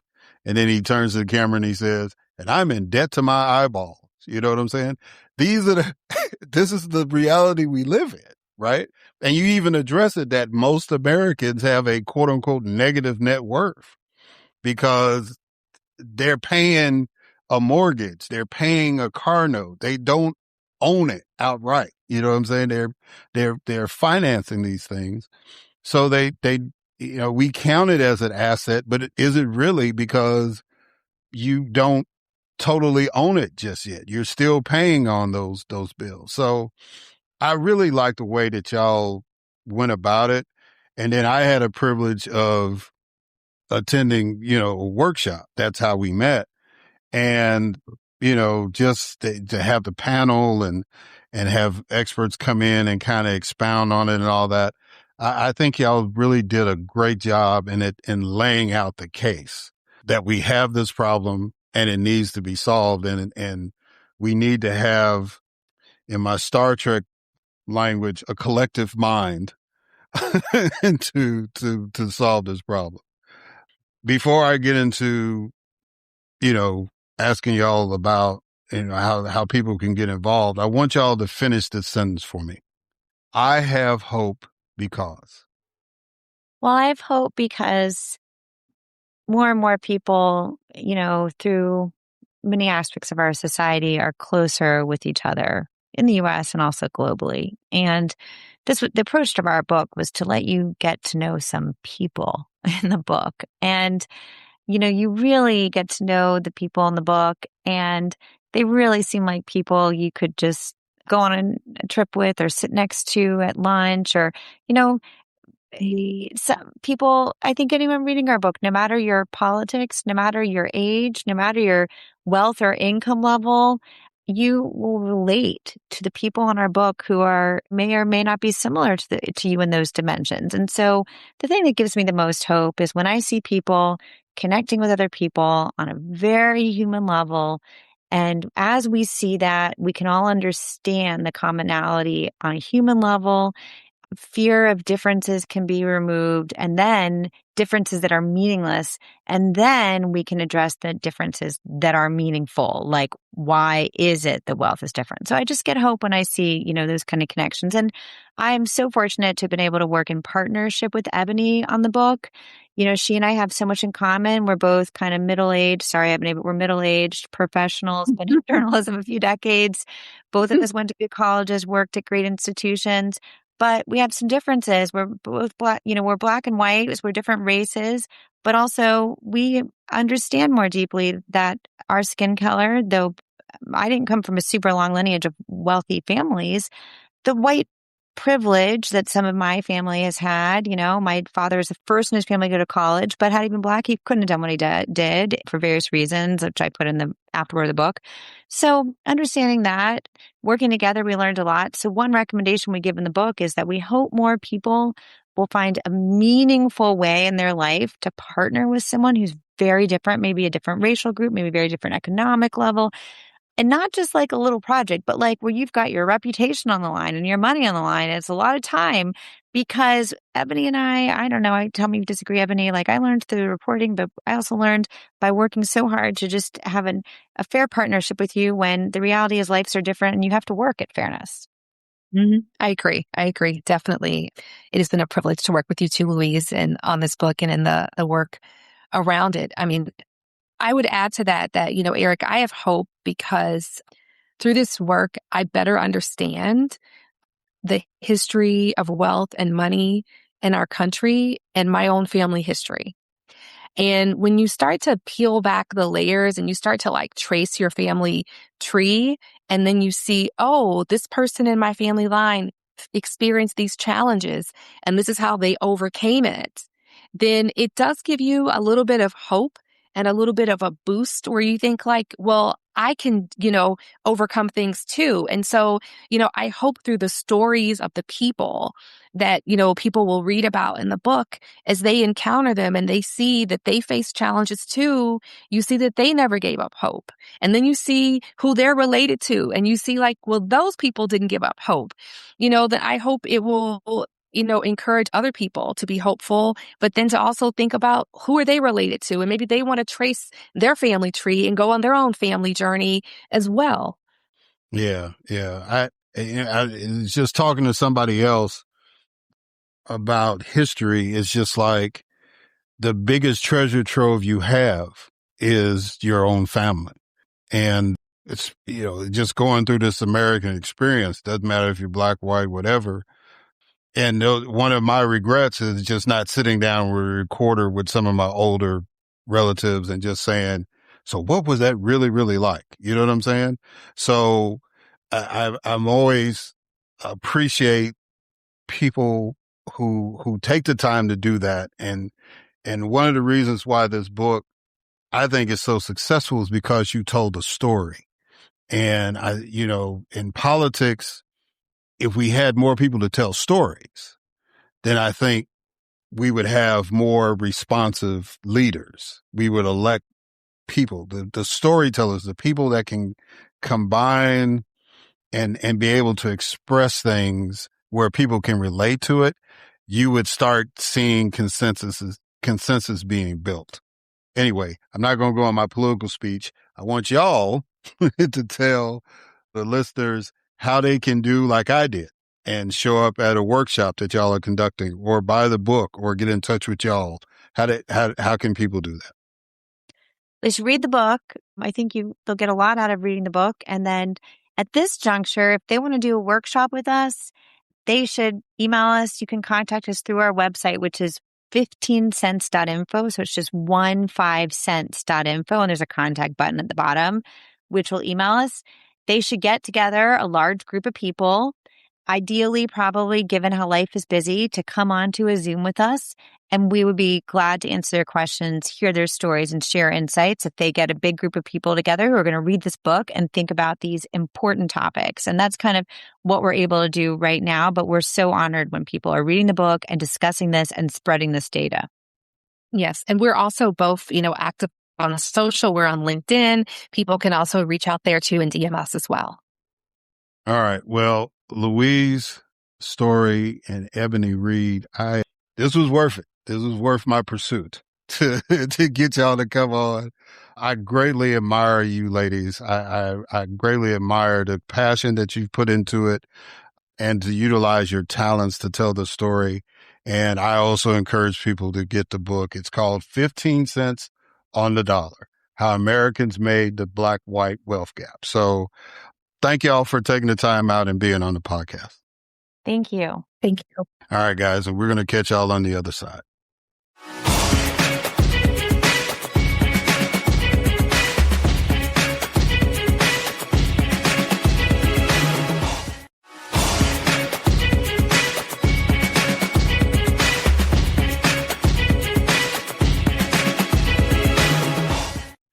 All right. And we are back. And so now it is time for my next guest, Elizabeth Jamison. Elizabeth Jamison, also known as Libby, was born into a Navy family and moved 4 times before she turned 10 years old. Following her father's retirement from the submarine service, the family moved to a remote village in the Cascade Mountains in Washington State, unreachable by car. Libby attended a one-room schoolhouse until 8th grade. After graduating from high school, she attended the University of Washington, Seattle, where she majored in law, societies, and justice. After marrying a naval aviator and undergoing her first permanent change of station move, Libby found herself in San Diego.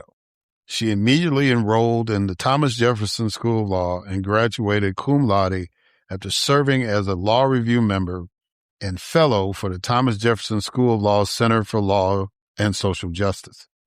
Since beginning her legal career almost 2 decades ago, Libby has dedicated herself to meaningful advocacy.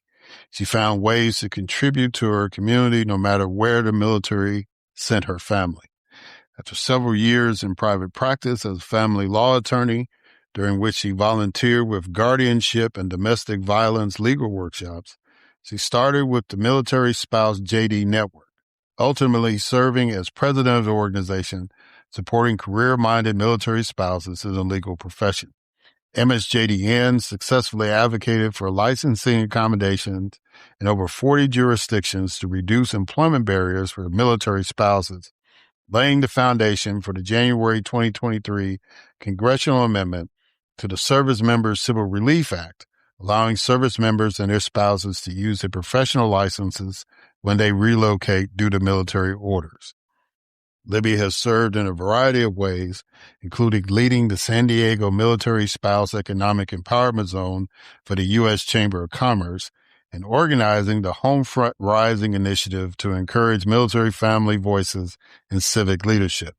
While earning a master's degree in public leadership from the University of San Francisco, she authored the Military Spouse's Guide to Running for Office. Libby's advocacy took her to D.C., where she spent 7 years as an attorney advisor at the Department of Veterans Affairs. She also spent a year on Capitol Hill advising Senator Tom Tillis on issues relating to veterans and military-connected families.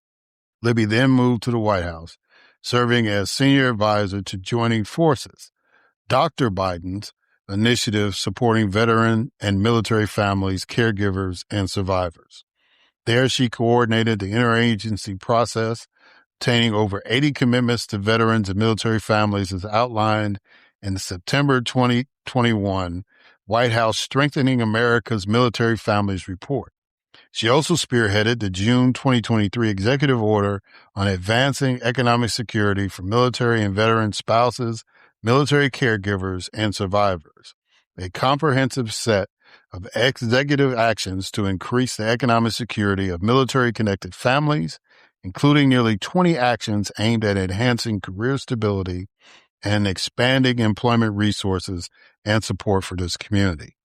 During the 2024 presidential cycle, Libby worked on the legal team, the Democratic National Committee, and then served as National Director of Veteran and Military Family Engagement for the Harris-Walz campaign.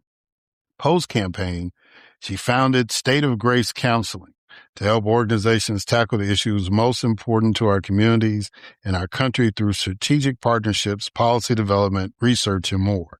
She also serves as principal attorney at E-Grace Law Firm, with a focus on supporting veterans, families, and small businesses. For her efforts, Libby has been recognized as Military.com's 2019 Spouse Changemaker of the Year, a 2019 scholar with the George W. Bush Institute's Stand to Veteran Leadership Program, and a member of the 2023 Mighty 25. Ladies and gentlemen, it is my distinct honor and privilege to have as a guest on this podcast, Elizabeth Jamison.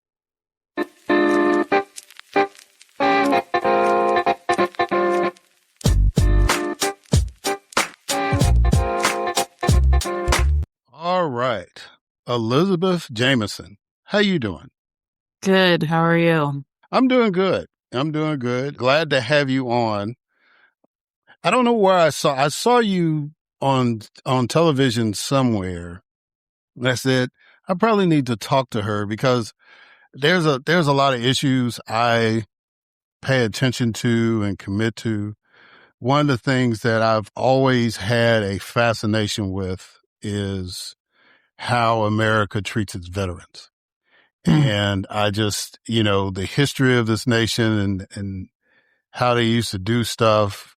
And I guess the most jarring thing that bothered me was, I can't remember when it was I went to Washington, D.C., but I had to go by the Veterans Administration office.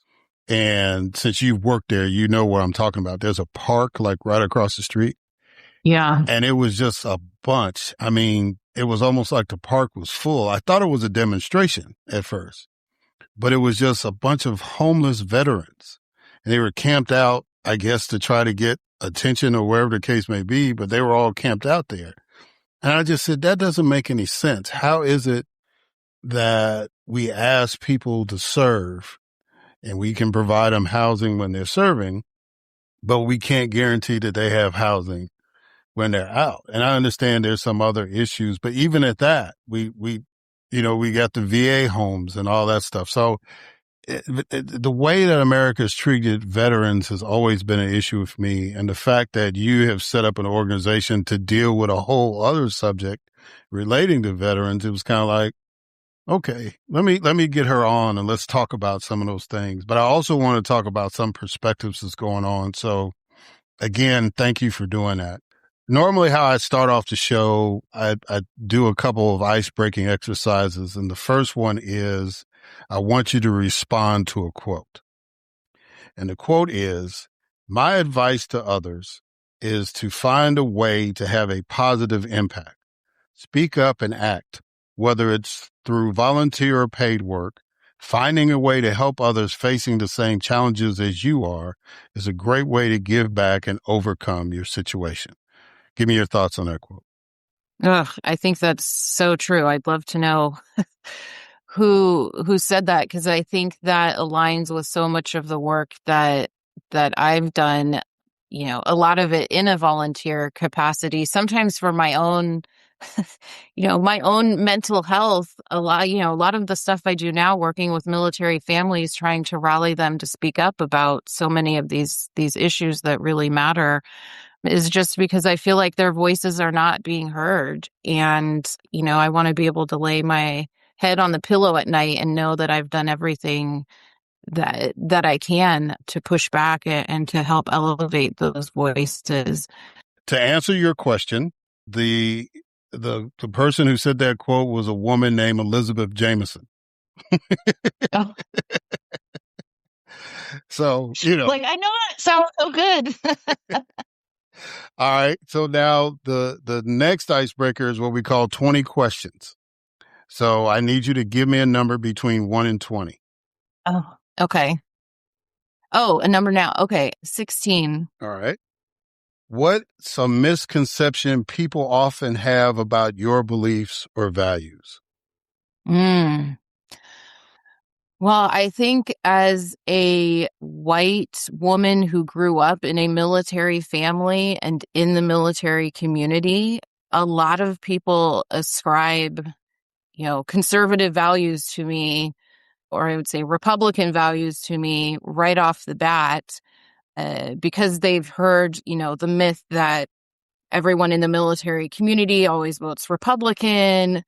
It's really interesting sometimes to see that automatic assumption. And as somebody who spent, I was fortunate enough to serve on the Harris campaign as the director of engagement for veterans and military families. So I know how many of us there are out there that fought for her and for what they believed in and to protect democracy. So that assumption always, I guess I understand it, given there is a large, portion of the military population that certainly is conservative. But in this day and age, I just find that a really interesting assumption that happens all the time. Okay. All right. What is your initial concern about our current military involvement in Iran? Well, where to begin? I am concerned as a lawyer and someone who is supposed to care about the rule of law in this country, which, I hope we all do, but especially as someone in the legal profession, the way, just the mechanics of how we have entered into this are clearly in violation of the Constitution. I was actually just watching CNN and a Republican congressman was on there saying this. So I don't think this is a partisan take. This is about the Constitution and the principles that guide our country and that clearly give Congress the power to decide whether we go to war with another country. And I think that's the way it should be. It's a really serious issue, as we saw from 20 plus years of when we already did this in the Middle East, billions of dollars, trillions of dollars, hundreds of thousands of lives lost, great personal and human cost. And we should have a debate about this as a country. It shouldn't be one person or one person and his posse who decides this. And so I think that is really troubling. Whereas even if this was debated and the ultimate outcome was, yes, we're still going to go to war, I would still have qualms with that. But at least we would have followed the process that exists for a reason. And so that's certainly a really troubling piece of it. And then as someone who still has, friends and family around the globe who are being impacted by this, it's just really personally, it's been a really tough week or so for the military connected community. I know a lot of veterans who are having old feelings come back up, watching another generation go through exactly what they went through. And it's like, banging your head on the wall, and you want to be able to protect them and stop them from what every veteran knows they're about to go and experience. And military families, I was just reading, they closed the labor and delivery unit at the biggest military hospital in Germany. So military families no longer have anywhere to deliver their children. They have to go out in town and find somebody to help them, because I assume, the DoD is preparing for, they're expecting casualties and worse at that hospital. So I just think there's really wide ranging, there's the big policy impacts that we're talking about in DC, down to these daily, real world impacts that these families are experiencing as we speak. So it's really, really troubling. Yeah. And I know we had scheduled this like months in advance, but the timing has, my history, my timing has always been really, really good when the guest comes on. And I couldn't think of a better person to have on dealing with it, because it's not just about, everybody is just focused in on either the tactics that we're using or the process and how we got there. But the thing I really appreciate you is that you are bringing the humanity into it. And I think a lot of times when we talk about wars or military actions, we forget that they are human beings. And so I'm really, really glad that you said what you said about the impact and how the veterans feel about other young men and women following in their footsteps in that way. How much, you brought up about the labor and delivery unit in Germany. Overall, how much damage has been done to veterans due to budget cuts and layoffs from the VA? Oh, I don't think we're going to have a whole answer to that for years to come, because with everything that happened with Doge coming in right off of the bat, and there was reporting about, veterans' information being entered into these AI platforms. So there could be everything from privacy, issues and exposures that we don't even know about, to, again, these, trickle down effects of cutting the budget. One of the first things this administration came in and did, I think a lot of folks know now, is just decimated the federal workforce. And that federal workforce is about a third veterans, because so many veterans, we've kind of touched on this, but, after service, you're finished with your time in uniform, but you still want to find a meaningful mission and to serve your country. And the federal government was a great way to do that. Whether it was still at DOD in a civilian position, a lot of folks went to VA to help support their fellow veterans and their families, or in other agencies doing great work. And so there was a huge immediate impact, to lose an income potentially right out of the gate. And there was not a lot of, they didn't come in with a scalpel. They came in and just smashed and fired. And that was really unfortunate. And then add on top of that, putting salt in the wound, the administration wanted to cut 80,000 positions at VA itself, which, we talk about, you opened talking about some of the issues with VA not living up to its promise when it was fully staffed. And so to cut 80,000 I just really struggled with the math to understand how we're going to deliver better services to veterans by cutting 80,000 people who are there to help them. And they ended up rolling that number down. They've said it's now about 30,000, which I still think is an incredibly huge number and is going to cause a lot of this damage, that's hard to capture now. But when you think about veterans going in to try and find housing, and that person isn't answering the phone who's supposed to be there to help them, or a caregiver reaching out because they need respite services and that program is no longer staffed. I mean, again, there are these very real world harms that are hard to capture. And the other thing I would say on this that is incredibly problematic is President Biden signed the PACT Act into law. And for folks who may not be familiar, that was similar to what we did for veterans in Vietnam who were exposed to Agent Orange.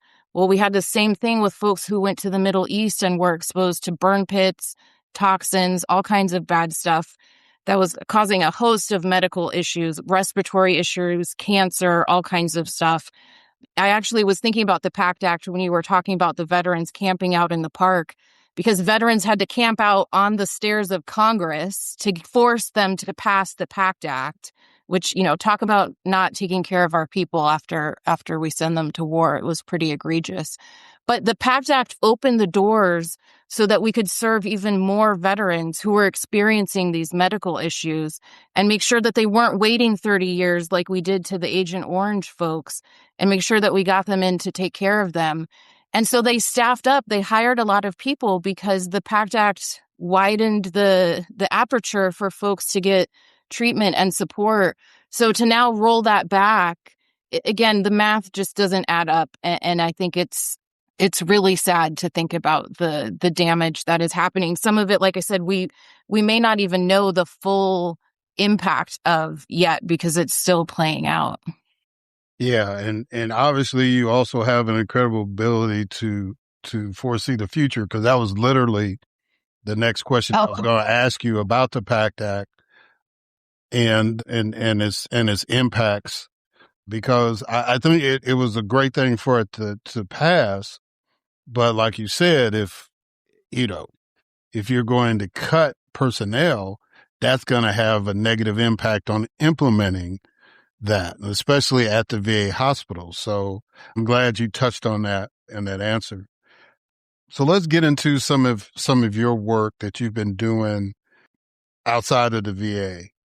Tell the story of how you got involved with the Military Spouses JD Network and explain the primary purpose of the organization. Yeah, absolutely. And I'll say I'm no longer at VA. I have my own solo practice now, which is why I can say a lot of what I want to say. But Military Spouse JD Network is a fantastic organization that I became a part of in 2013. And I was a young Navy spouse at the time, a young lawyer. I had gone to law school. I was the first one in my family to go to law school. I didn't really know what I was doing. I didn't talk to a lot of lawyers beforehand. I should have done a little more homework because I thought there's lawyers everywhere, right? Like it's not going to be that hard to find a job. Everybody needs a lawyer.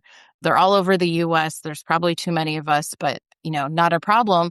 And I didn't think through the licensing piece of it, which for your listeners who may be in a licensed field, which there's so many, and I could do a whole podcast about the occupational licensing overreach in this country. But they'll know, a lot of times a license in one state won't transfer to another state. And it's a really big problem for a lot of folks. In today's society, we don't just stay in one place a lot of the times anymore. But especially for military families who move around every 2 or 3 years, usually not by choice. The military says you're going to do it or you're going to be in a lot of trouble. And so after we'd moved a couple times and I had taken 2 bar exams, I said, you know what? I think I'm good. I never want to take another bar exam, especially just to go somewhere for 2 years and you pay all of this money. It was like $5,000 to take the bar exam in, I think, Florida. I was like, we're moving again in 2 years. It just doesn't make sense.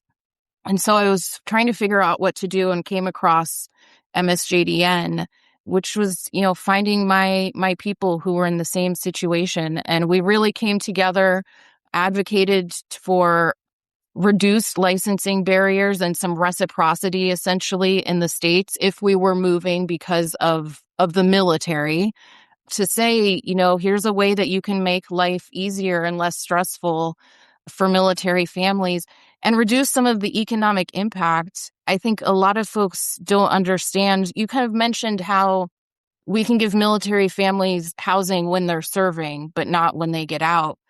I think a lot of folks don't know, food insecurity has actually been measured at 25% among the active duty force. I mean, think about that. I think it's almost a quarter of the force is food insecure at some level. And, how do we let that happen in the richest country in the world? And so there is a lot of, lower ranking folks are not making a lot of money. And sometimes we send them to really high cost of living areas like San Diego, Washington, D.C. And they get, they get some support. But if you have a bunch of kids, if you have a spouse who isn't working because maybe they're waiting on that license to transfer from the last jurisdiction, it can be a really challenging economic existence. You don't have a network in the new place that you just landed. You don't know anybody to ask for a job. And so little things that seem little, like this advocacy that we did through MSJDN, I think actually have a really big impact on military families. And now a lot of states have done it for many professions beyond lawyers, which is a really exciting thing to see. Yeah. So your work with the Biden administration led to some benefits for military spouses. Do you have any inroads into the current administration? And if you do, what are you working with them on? Yeah, the current administration and I don't really talk.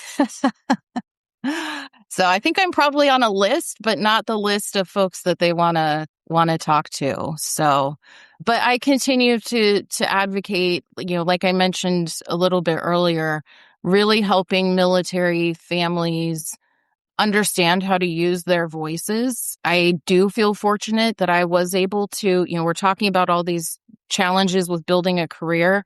I was super lucky. I was able to land at the VA. I spent a year on the Hill in a Senate office. I spent time at the White House on Dr. Biden's team, worked a lot with the agencies. And so I want to put that knowledge and experience to use to help, military families understand when policies come up like this, like the occupational licensing, those things that are an administrative barrier. How can you change those? And as we're seeing now, I think it even goes beyond that. A lot of it is speaking out on things like the immigration enforcement, and where there used to be protections in place for veterans and military families, we're no longer seeing those protections extended to this community. I mean, they're coming onto base and taking military family members. They're deporting veterans who served honorably. And so it's really troubling. And I think veteran and military family voices are incredibly powerful in this moment to say we love our country, we care about democracy, we're willing to make these sacrifices and move every two or 3 years and be away from our families and all of this because we care about building the best version of America possible.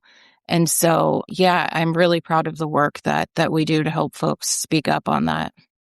And that's interesting. So I know if you stay off base, you could be vulnerable for ICE or Border Patrol to show up at your house to, try to serve or detain you for immigration violations. But they can come on a military base and do that?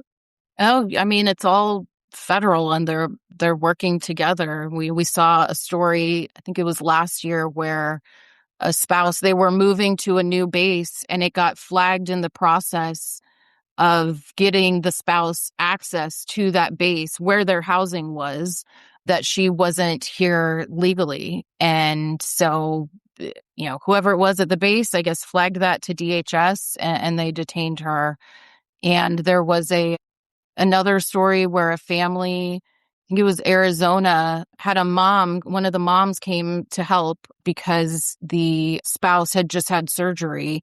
And it turned out, again, the mom, didn't have all the right paperwork and they came and detained her from the base. So, yeah, it's really troubling. I mean, we saw stories, again, beyond this community.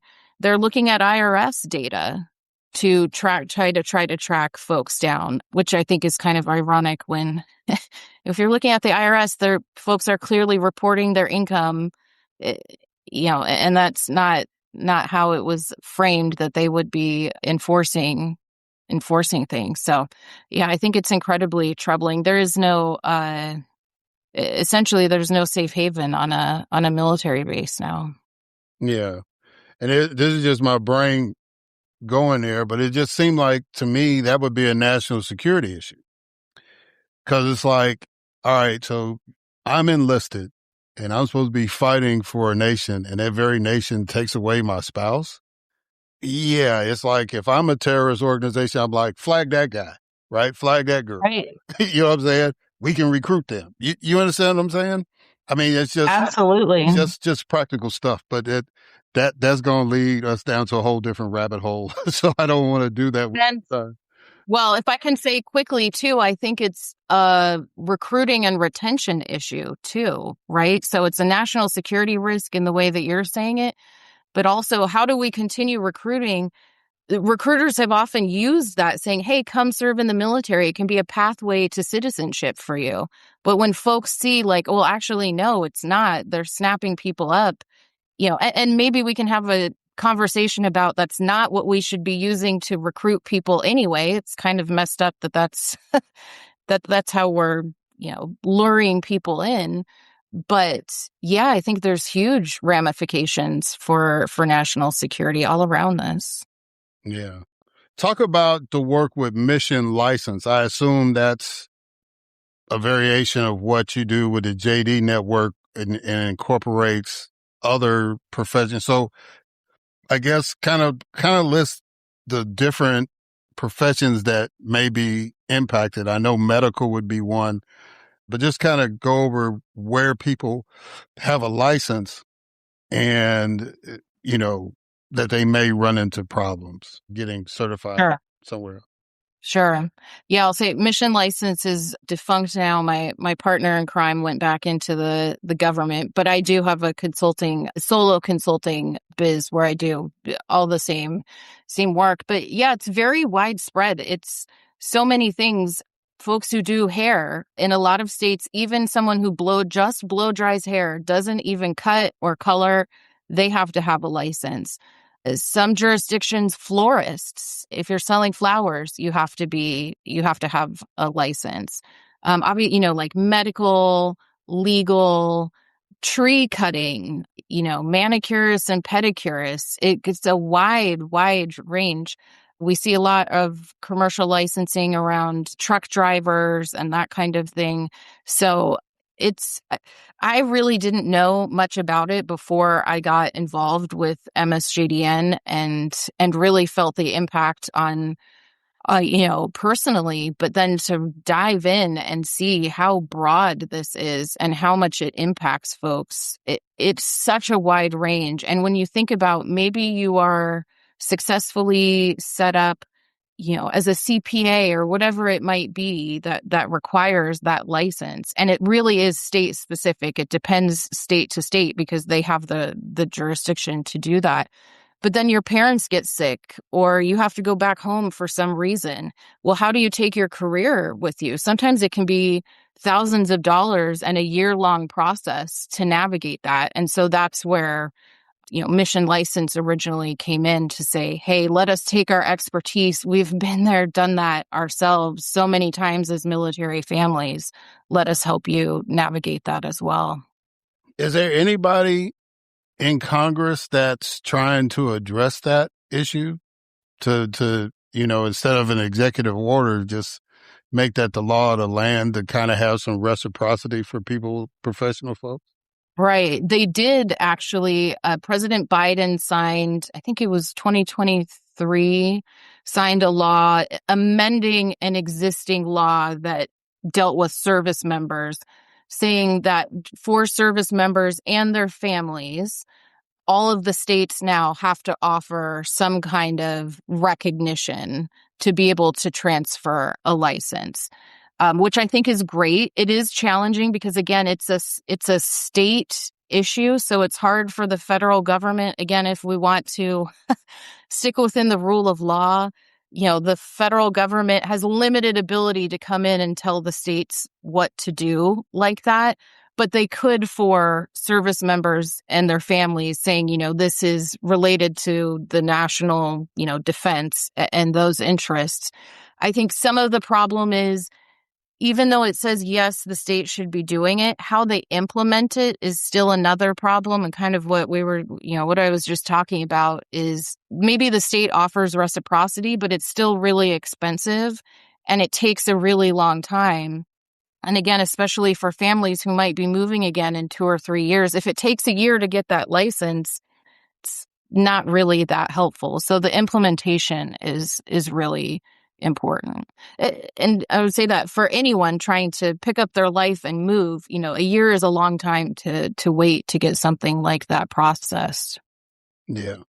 What do you want the average listener to understand about being a military spouse? I think so much of what folks don't understand is that daily the daily stressors that we're talking about. Military families are American working families. They're dealing with so much of the same thing that everyone else is. High cost of living, obviously, all the stress and scariness about what's happening in Iran, in Venezuela. There's so much uncertainty. And I think, understanding that families don't always have a say in it, as much as we try to get folks to speak up, and really push back on some of these harmful policies and practices. For minority families who are told, hey, you need to go live in this state that maybe doesn't have the best history or, doesn't have the best education system, or is now openly hostile to LGBTQ kids. I mean, and you don't have a choice but to go and live there or to live separately from your service member while they finish their service. Just understanding the realities of this life when you're interacting with a military family, I think is really helpful. Okay. Finish this sentence. I have hope because. Oh, it's tough sentence this week. But I do have hope. I think a lot about when we get the opportunity to rebuild the federal workforce. I am a believer in the ability of the government to do good when we have good people, good leaders, and the right funding. And so in these unprecedented times, I think a lot about how we push forward and, stay sharp and ready to rebuild an America that works for us, for everybody. Yeah. Well, Elizabeth Jamison, I greatly appreciate you coming on. Is there a way where people can get involved with MSJDN or reach out to you to get you to talk about some of these issues we kind of touched on? Absolutely. So folks can find wealth of information at the MSJDN website. It's msjdn.org. And there's a ton of information on licensing. There's a really great map where you can see all the progress that has been made over the past decade or so. And then I'm on LinkedIn. Folks can find me there, shoot me a message. I'm always happy to connect. Well, I know your friends call you Libby, and I've been trying to be more formal about that, but I thank you for coming on. And just as a rule, once you've been on, you have an open invitation to come back. So you don't even have to wait for me to ask you if there's something pressing, which just scratching the surface with you, there's a lot of issues that, like we didn't even get into the detail about the LGBTQ community and all that stuff. So I would love for you to come back and talk about some more things that, deal with the experience that you advocate for as far as military families and so forth. So, but I do want to not only thank you for coming on, but I want to thank you for what you're doing. I think your advocacy is as important, if not more important, than the actual military service, because in order for that man or that woman to fully focus on that job, they've got to have some kind of reassurance. They've got to have some kind of support. And for a lot of them, that's their family. And to have somebody that's out there fighting for the military families, I think that's an incredible service to this nation. So I just thank you for doing that and taking the time out today to talk to us. Well, I appreciate that. And I appreciate the opportunity to really, to elevate these issues, and appreciate that you asked about, what can folks know about this community? Because I do think there are so many myths and misconceptions. So like I said, it's been a tough week for this community, but appreciate the opportunity to come on and lift it up. Okay. All right, guys, we're going to catch y'all on the other side.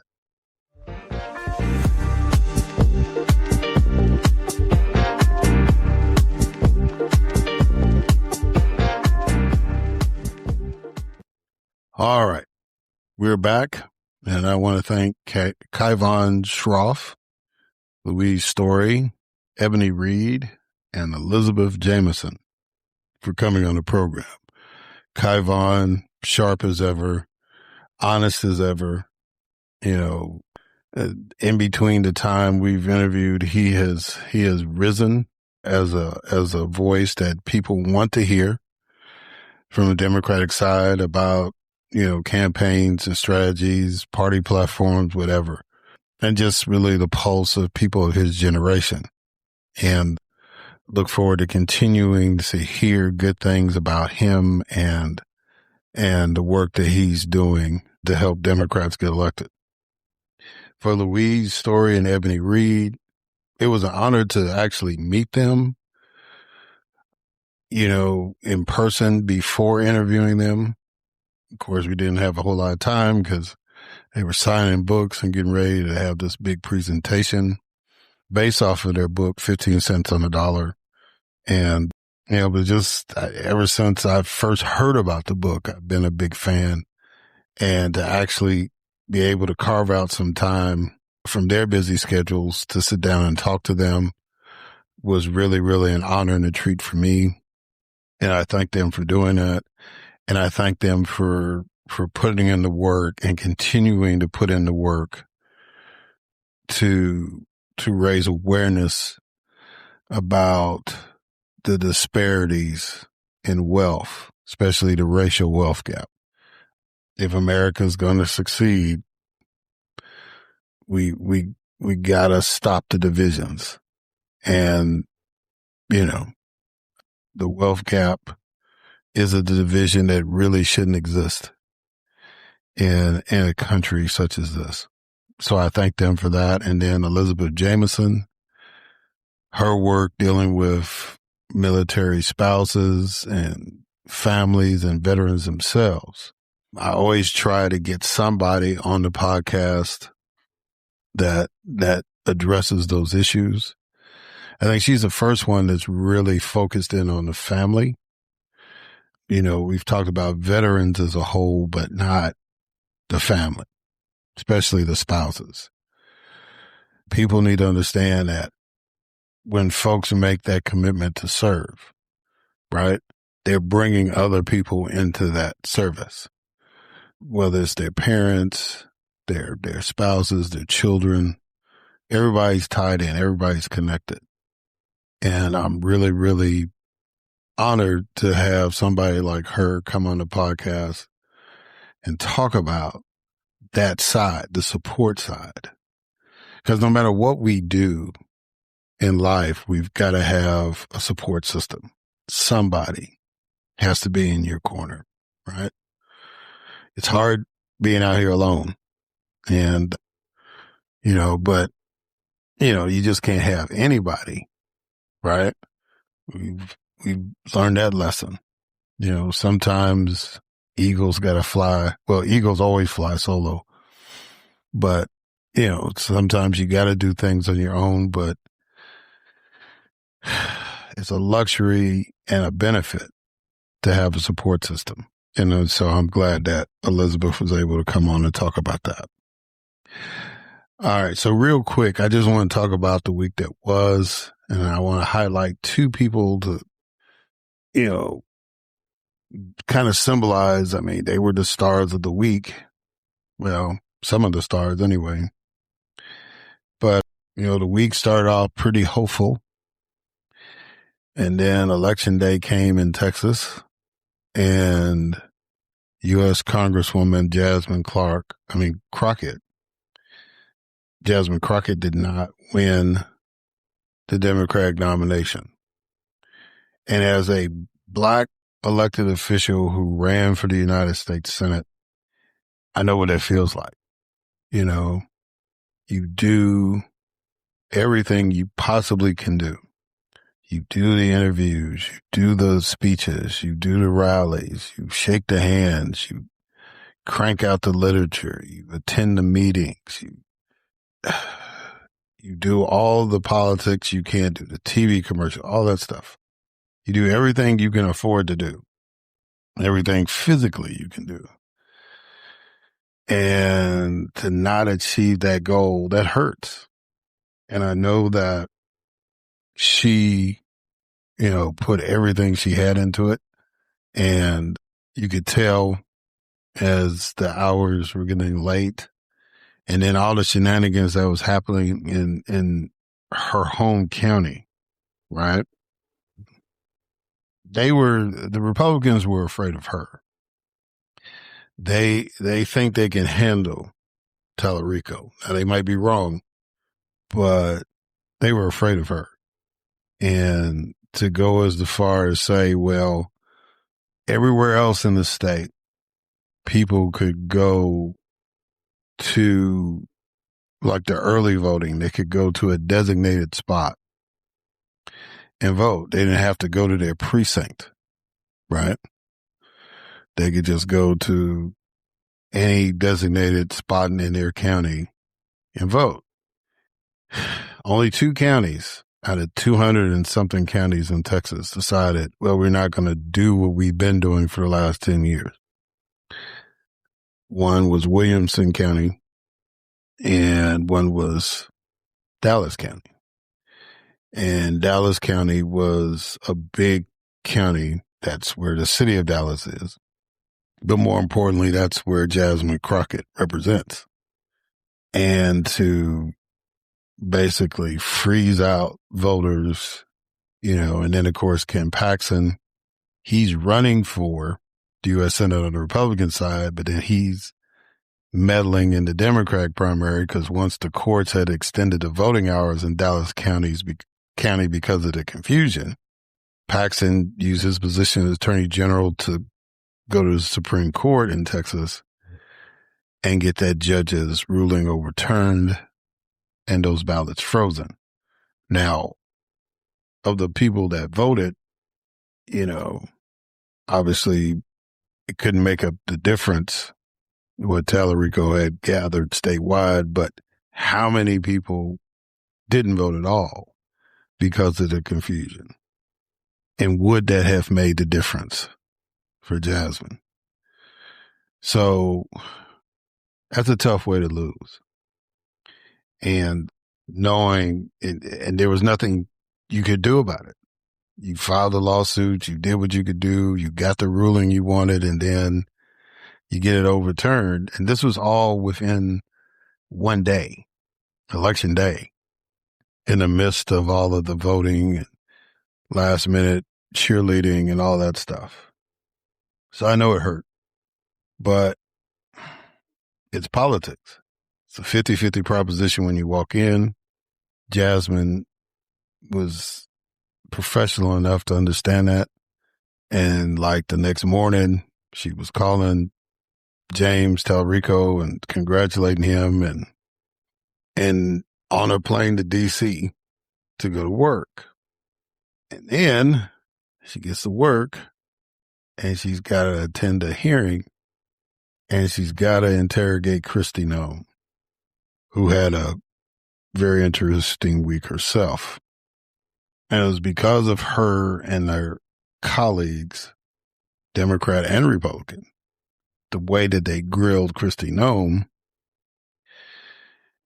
Donald Trump finally had to get a scalp. In the first administration, President Trump was firing people left and right once he got started, because there were a lot of people that were there telling him no first time. So he was getting rid of those people. But this time around, a lot of people felt he wouldn't do that because he was getting all his yes people in. But when you start finding out about extramarital affairs and spending money on commercials that look like you're running for president instead of, you just being the Secretary of Homeland Security, hooking up and here's the crazy thing, right? You hook up your brother-in-law with $140-some million and then you cheat on your husband. How crazy is that? I haven't heard anybody on any of the news stations or wherever just make that correlation. You cheat on your husband, but then you give your brother-in-law $140 million.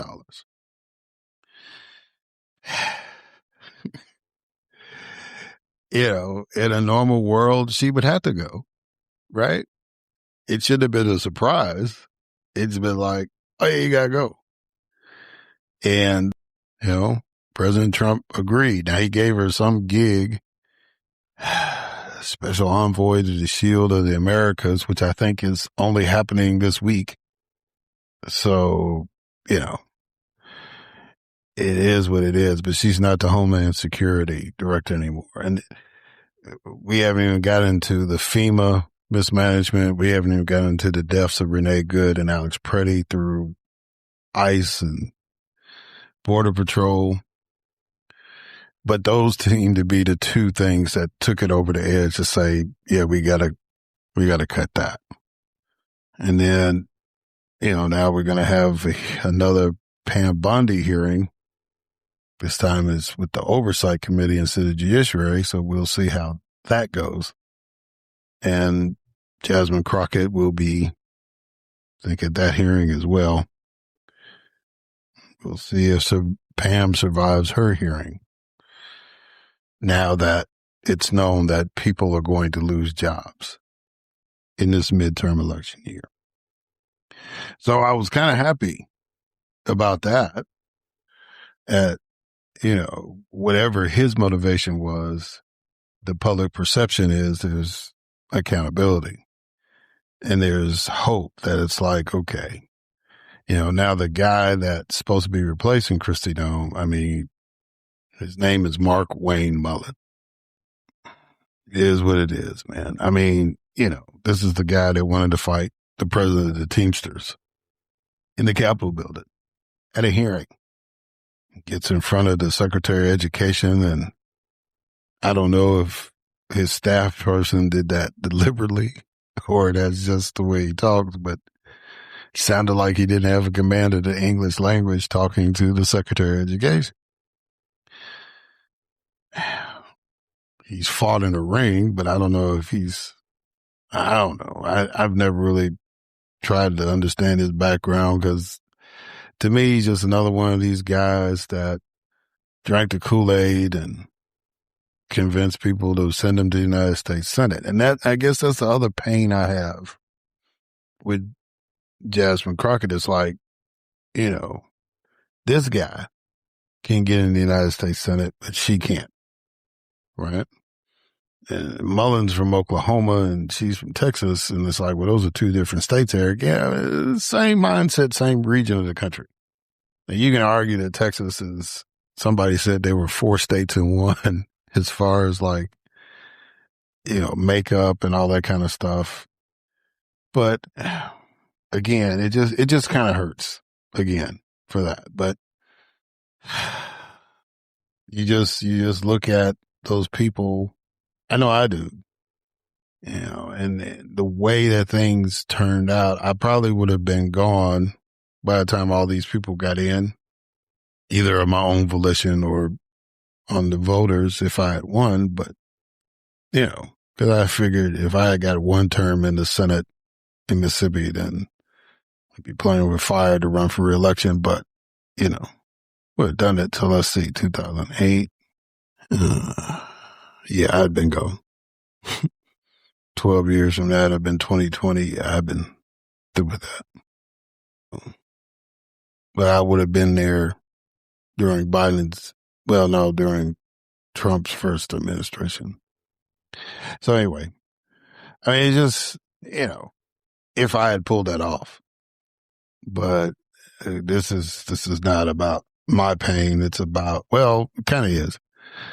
But I just understand, right? And even with Kristi Noem being fired, still doesn't bring back Renee Good, still doesn't bring back Alex Preddy, but at least it's like that was some form of justice. And now we're going to see how smooth Mullen's confirmation will be, right? And I guess it's better if he's going to make the changes. It's better for the president to do it now than try to see how these midterms going to go, because right now it's looking like it's a wrap. Even here in Georgia, it looks like Sean Harris, the lone credible Democrat, running in Marjorie Taylor Greene's district 14, I believe, Georgia 14. I think he's going to serve in Congress. You know, even if it's just a special election, I think he's going to get his chance. And, you know, it just seems like it's just going to be a huge deal. And I respect Kaivan and what he's saying, and he's being cautiously optimistic. I'm not. I think this is going to be a big deal. Now, the two things that's going to happen that we have to watch out for is when the Democrats take over the House, will Hakeem Jeffries be the speaker? When he first got elected minority leader, it looked like that was a lock. Now, I'm not so sure about that. And it's really going to depend on the Democrats that get elected. Because, you know, I don't think the new crop of Democrats are feeling Mr. Jeffries, which would be a shame because we could have had a black speaker. But sometimes we mess our own things up. And again, from my experience of being an elected official and not being as mature as I should have, you know, I think, you know, you want to take some things back, or you wish you could have done something else better, or whatever the case may be. But yeah, the way he's handled that leadership position and, you know, the dynamics should have been coordination. Now it's going to be a fight. So that's the first thing we're going to watch. And then the other thing is how they handle the oversight of Trump's remaining 2 years in office. They're going to pass a lot of bills that he vetoes. Are they going to try to impeach everybody? Are they just going to try to impeach him? You know, they're going for blood once they get in there. But how they handle it, right? And especially, it's going to be based on how the Senate goes. Because if they get control of the Senate, yeah, they're going for blood. If they don't get control of the Senate, then it's going to be interesting to see how they act as an opposition party.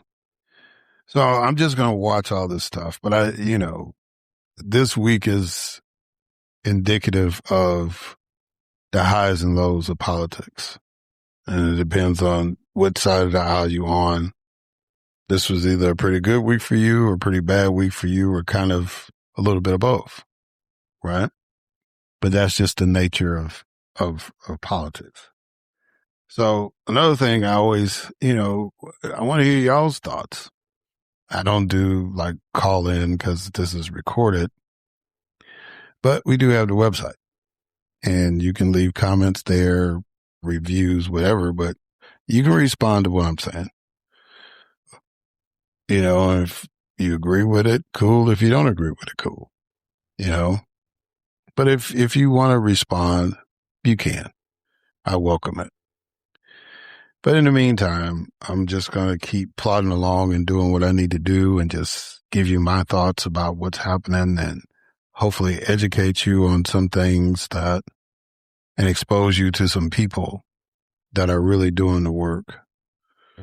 But I pray that based off of what I saw this week, that I pray that you understand that this thing can work. No matter how crazy it sounds, no matter how dire it may feel, this can work. We just got to get the right people in.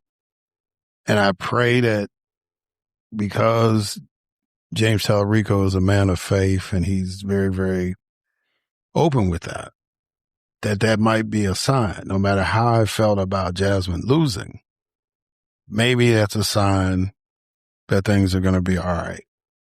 We'll see. But I just want y'all to understand this thing is going to work.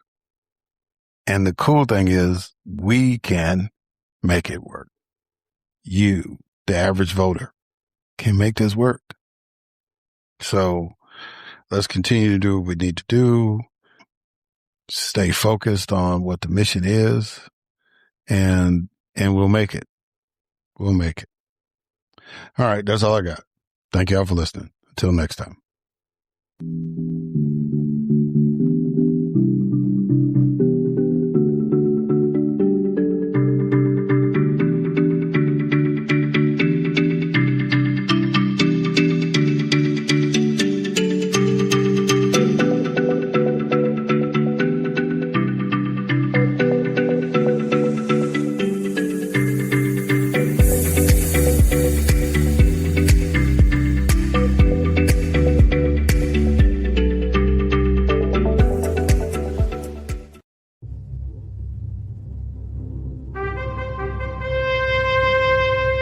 NVG Podcast Network.